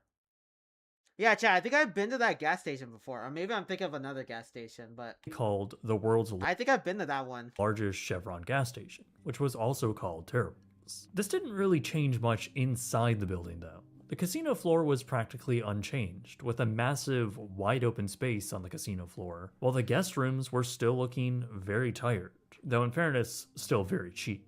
Those were just the rooms that the property was still renting out, though. Remember, back in 2011, the resort shut down the entire 12-story tower due to a lack of demand. Incredibly, though, even into 2019, that— Yo, chat, I gotta start. I wanna eat White Castle because I wanna try that shit out. Because obviously I don't have it. I don't have a White Castle here from where I'm from because chat, I'm from the West Coast, so we don't have White Castle here. But I should have. But I'm kind of regretting. Chat, I'm kind of regretting not trying White Castle when I went to Vegas. I fucking regret that. They should have let me hit the jackpot if they were going broke. True. True. Hey, man, look, if you wanted more customers, you should have given me the jackpot then, motherfucker. What the hell? Stop rigging the game for me. If you would have given me the $5 million jackpot, you would have more customers here by now. What the fuck is your problem, bro? And maybe if you had a fucking Taco Bell in your fucking casino, maybe I wouldn't have to come back here or go to a different casino. All right? Okay. If you've been to that gas station, then here is security footage of you without the glasses and mask. LMFAO. Chat, don't be doing some weird stalker shit. Don't be trying to find don't try to find out my real face, chat. And plus, that was 3 years ago. Chat, I went to Vegas like 3 years ago, okay? I don't know. I doubt you're gonna find I doubt you're gonna find camera footage from 3 years ago. All right. New York City has hella White Castles and it's trash. Wait, really? Well, cause chat. I watched the movie Harold and Kumar Go to White Castle, and it made me feel like eating. It made me feel like eating White Castle, so I bought some like the frozen ones at my local grocery store just for the hell of it. But when I ate them, they were alright, but I feel like they would taste way more better if they were like fresh out the oven, fresh out the grill and all that other shit. But I feel like they would taste really better if they were like off the grill. But I do want to try. If next time when I go to Vegas, I want to try White Castle. Harold and Kumar, I'm dead. W movie. Yeah, it's a good movie, chat. You know Neil Patrick Harris got the job on How I Met Your Mother because of that movie? Crazy, I know, yeah. Crazy, but chat, don't be trying to find what my chat, don't be trying to search through every camera footage from every store I've been to just to find my real face, okay? Stop it, chat. Stop it. That's some stalker shit. Stop it. And plus, chat, how are you gonna get a camera footage from 3 years ago all the way in Vegas? How are you gonna get to Vegas, chat, huh? How are you gonna get to Vegas? There's no way you're gonna drop everything and go to Vegas to find that camera footage. Fuck out of here. What are you talking about, chat? What are you talking about, chat? Tower had still not been reopened and was effectively sitting there dormant and abandoned. There was still power connected and general upkeep. However, since it was connected to the operating portion of the hotel... Yeah, this shit, look, Chad, look at this. Look at this hallway. This looks so outdated. Jokes. Yeah, I'm joking. Come on, Ice, I'm joking. Or am I? No, I'm just kidding. Or am I? Meanwhile, bro, he's typing that in the chat. Meanwhile, he's looking up the biggest Chevron, the location to the biggest Chevron gas station in Vegas. Trying to find the camera footage of it. Trying to look up which gas station it is. Trying to figure out which computer it is. Or which camera they recorded it from. We have our sources. Yeah, you have. Yeah, who the fuck is your source? Neo from the Matrix? Come on now. Oh my gosh, yeah, you guys are hilarious. You guys are funny. Funny. Yeah, no, I'm joking. Okay, where's the largest gas station ever in Vegas? I met you IRL. I'm good. LMFAO. You know, you did not meet me IRL. What are you talking about, bruh? What are you talking about? You never met me in my life. Unless it was TwitchCon. Other than that, come on now. People were able to just find their way inside. Documented by Abandoned Explained, the majority of the tower had wide open rooms, all of which were in various forms of disarray. Much of it had just been used as storage. By the way, chat, totally off topic. When I did an IRL stream in like my home city, some girl almost flashed me her tits, and I was like, "Yo," like I did not want it to get banned, but I was like, I was kind of excited, chat. I was kind of excited because I was like, "Oh, I want to see titties," but I have respect, chat. I have so much respect, chat. I have so much respect for myself. Okay. Okay. We can't link the plug, bro. We can't link our plug, man. We can't link it. No, because if we tell you our plug, then you're gonna call the cops on us, and then he's gonna get arrested, and then everything's all fucked up, bro. You don't remember me somehow. Well, bro, okay, well, let me know right now. When did I met you? When did I meet you before? When did I ever meet you, IRL? Though crumbling ceiling tiles littered some floors, and near the penthouse, some bats had even taken up residence. Oh my gosh, there's fucking bats in that place? Littered some floors, and near the penthouse, some bats had even taken up residence amongst the liminal, nearly perfectly preserved hallway. Bro, who's renting that penthouse? Batman? Had even taken crumbling ceiling tiles littered some floors, and near the penthouse, some bats had even taken up residence. 4th of July. Oh shit! Wait, were you the guy that was talking? Wait, were you the guy that was talking to me? Downtown SD to I adapt. Oh, yo! How can I forget? Oh my gosh, man! Well, because none of my viewers show up to the streams that much, so I rarely see them a lot, so I don't really see their usernames as much. But oh my fucking god, yeah, I remember you now. I remember you now. I fucking remember you now. Holy fuck, I remember you now, bro. How you doing though? How you doing? I'm thinking of doing another IRL stream again. I just don't know when.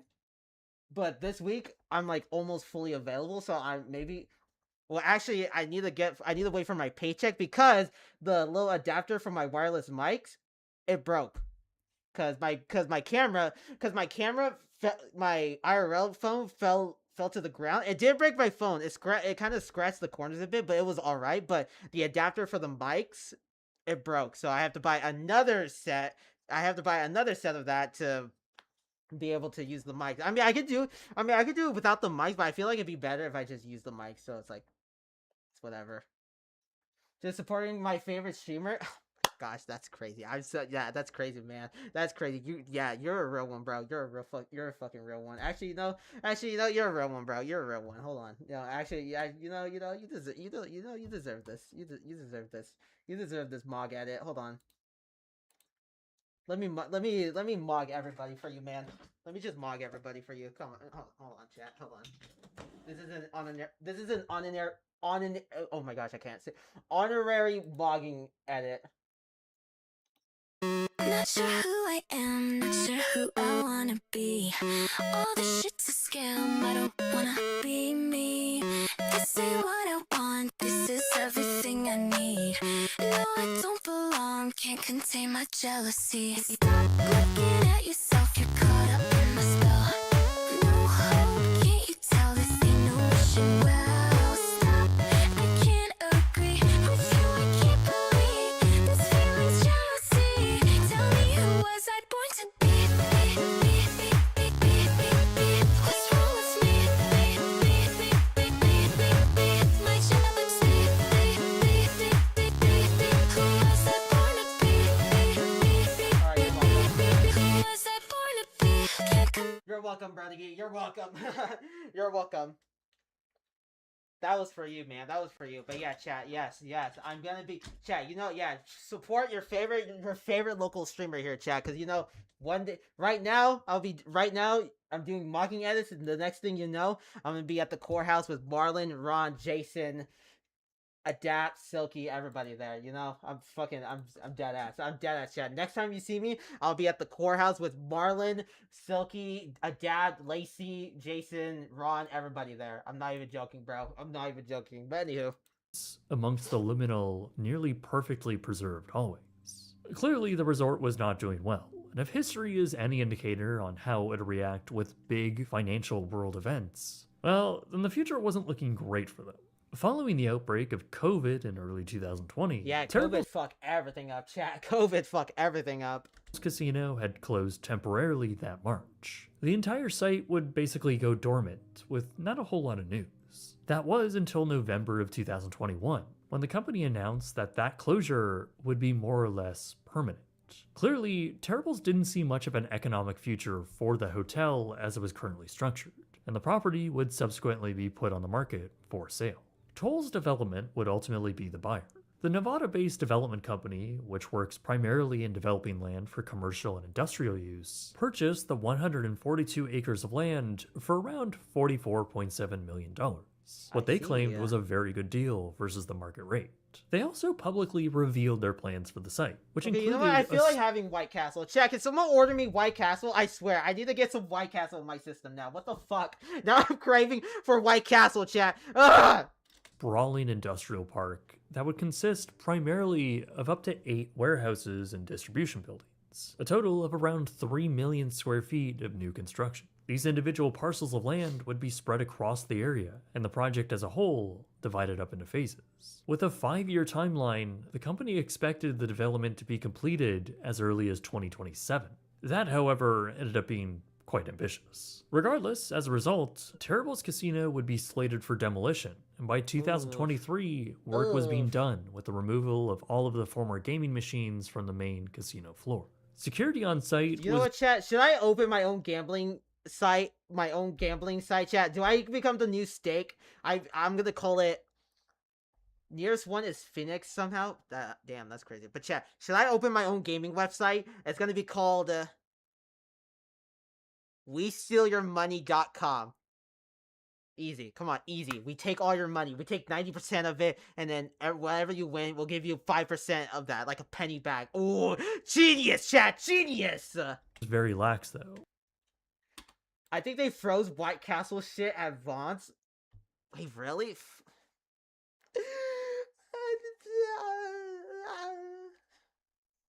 But yeah, I think they do. I think at Food for Less too, they have frozen White Castle foods, but at White Castle burgers, but it's like, it's not the same though. It's not the same. I need to have it fresh off the grill, man. Chat, you know what? We're doing another IRL stream. We're traveling all the way to Vegas to get some White Castle, chat. We're gonna make Harold and Kumar go to White Castle too. We're gonna make the sequel to that movie. We're gonna do that, chat. We're gonna do an IRL stream to Vegas to try some White Castle. We're gonna do that, chat. I'm gonna do it, okay? I'm gonna do it. We're dropping everything, chat. Drop what you're doing, because we are heading to Vegas for White Castle. I'm not even joking. Fuck everything. We're going to White Castle. Fuck it, chat. We're going to White Castle. Remember that. We are going to White Castle.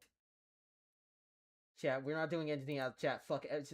Just drop everything. We are going to White Castle right now, whether you like it or not. Okay? Okay.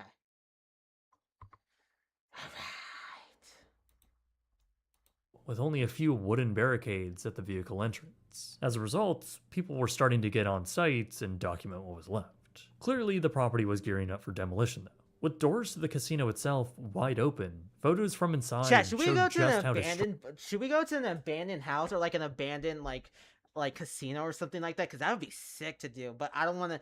But it has to be like open to the public and not on. First of all, I don't know why they try to make these places private property. Like, why do they have security around it? But I can see why, because of junkies, homeless people, and like God knows what they do, what they're gonna do, what homeless people are gonna do in those abandoned buildings. But you know, yeah, I see that. But still, like, come on, where are they? They're guarding nothing. They're guarding nothing, and come on, let the fucking junkies live there too, because it's like what is there? What, this building has no purpose for. Abandoned buildings have no purpose for anything, so let them just stay there. it had become. Now, most of this was likely done by demolition crews, ripping out what was left valuable inside. But the final state of the gaming floor was just utter destruction. The massive casino was totally torn up, with holes all over the ceilings and walls, wallpaper peeling away, and many of the food and beverage counters almost unrecognizable. From the outside, many of the guest room windows had been opened, leaving curtains across the facade blowing out of the windows. Bro, that looks sick, actually. That looks actually sick. Idea, chat. We buy one of these abandoned buildings and let every homeless and junkie live there. We don't pay them rent. We don't pay them anything. We just buy the building and then they do God knows what. In fact, when a few people looked inside them along the ground floor, they found that most of the rooms had all of their furniture left behind, some in relatively good order too. This would only last a short time though, as by late 2023, demolition began on the structure. Crews began stripping out the casino structure itself, hollowing it out, as well as taking down the original 5-story lodging building. Pretty much everything was left inside when they did. While this was all happening, developers had submitted plans for their new development, now called the South Vegas Industrial Center. The first phase of this was already underway, with planning and procurement. The former Nevada Landings Casino site chosen as the first plot that would be developed. The ongoing demolition at Terrible's Casino would be slated for Phase 2. Demolition only made it as far as the casino and the original lodging building though. The long-shuttered 1992 built tower was curiously spared.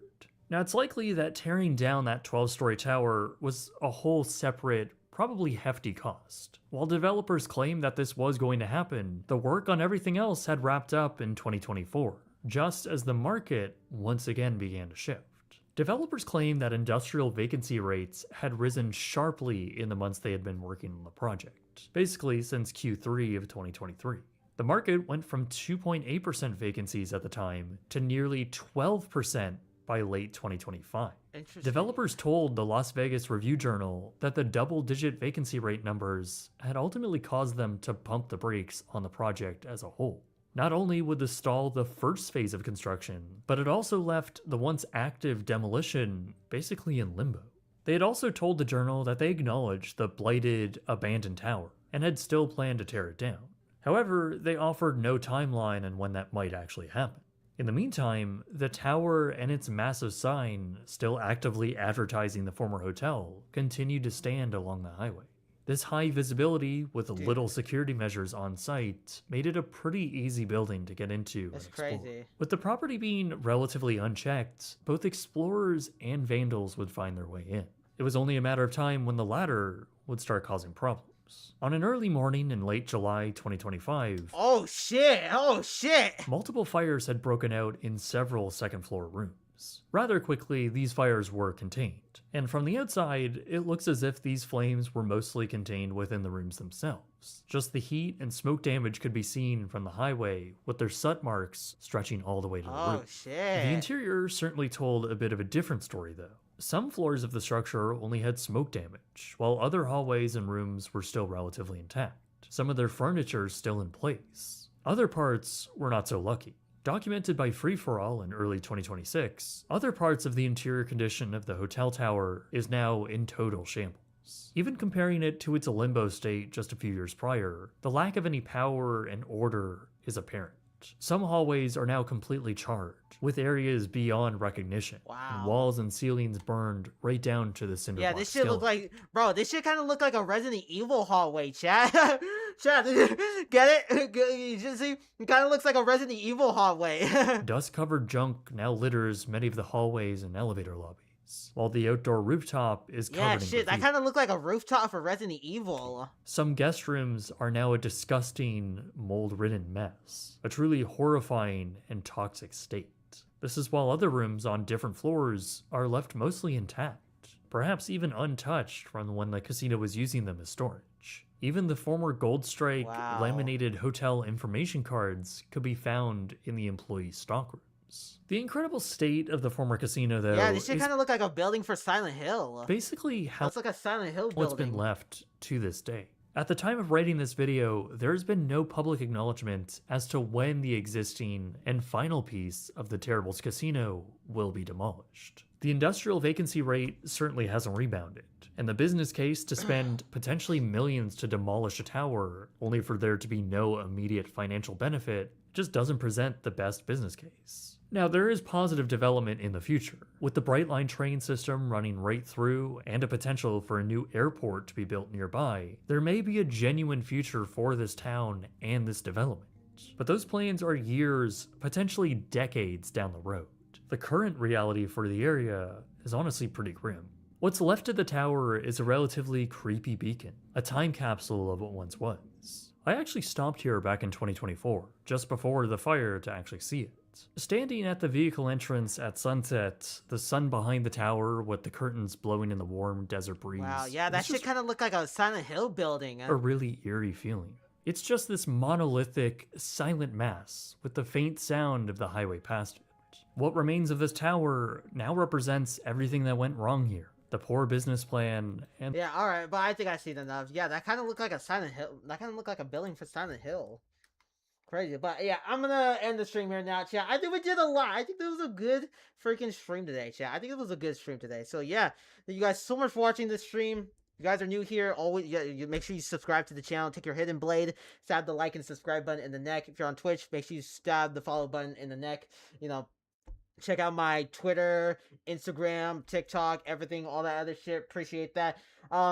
I might be live tomorrow. If I'm not live tomorrow, then I'll be live on Wednesday. If I'm not live on Wednesday, then I'm live on Thursday. If I'm not live on Thursday, then I'm just too lazy to fucking get up and hit the start streaming button. But you know, like I said, if I'm not, I'll probably be live tomorrow. If not, then Wednesday. If not that, then you know all that other shit. But yeah, I'm out of here, chat. So enjoy the rest of your day, evening, or night, wherever you guys are from. I'm out of here. Okay. But yeah, chat. Good stream today. Good stream. W stream, chat. W stream. I'm out of here now. So goodbye, everybody. Ring, do you hear me calling? Me no way, no drive. Do you hear me calling? Do you hear me calling? Me no way, no drama. Not a fire alive. Do you hear me calling? Do you hear me calling? Me no way, no drama. I just want you, my darling. Break away and make a way to make it. Love the way you looking when you're naked. Treat your heart just like a blunt of OG. Roll it up, I kissed it and I smoke it. Got to be joking. Where in the fuck did you think you were going?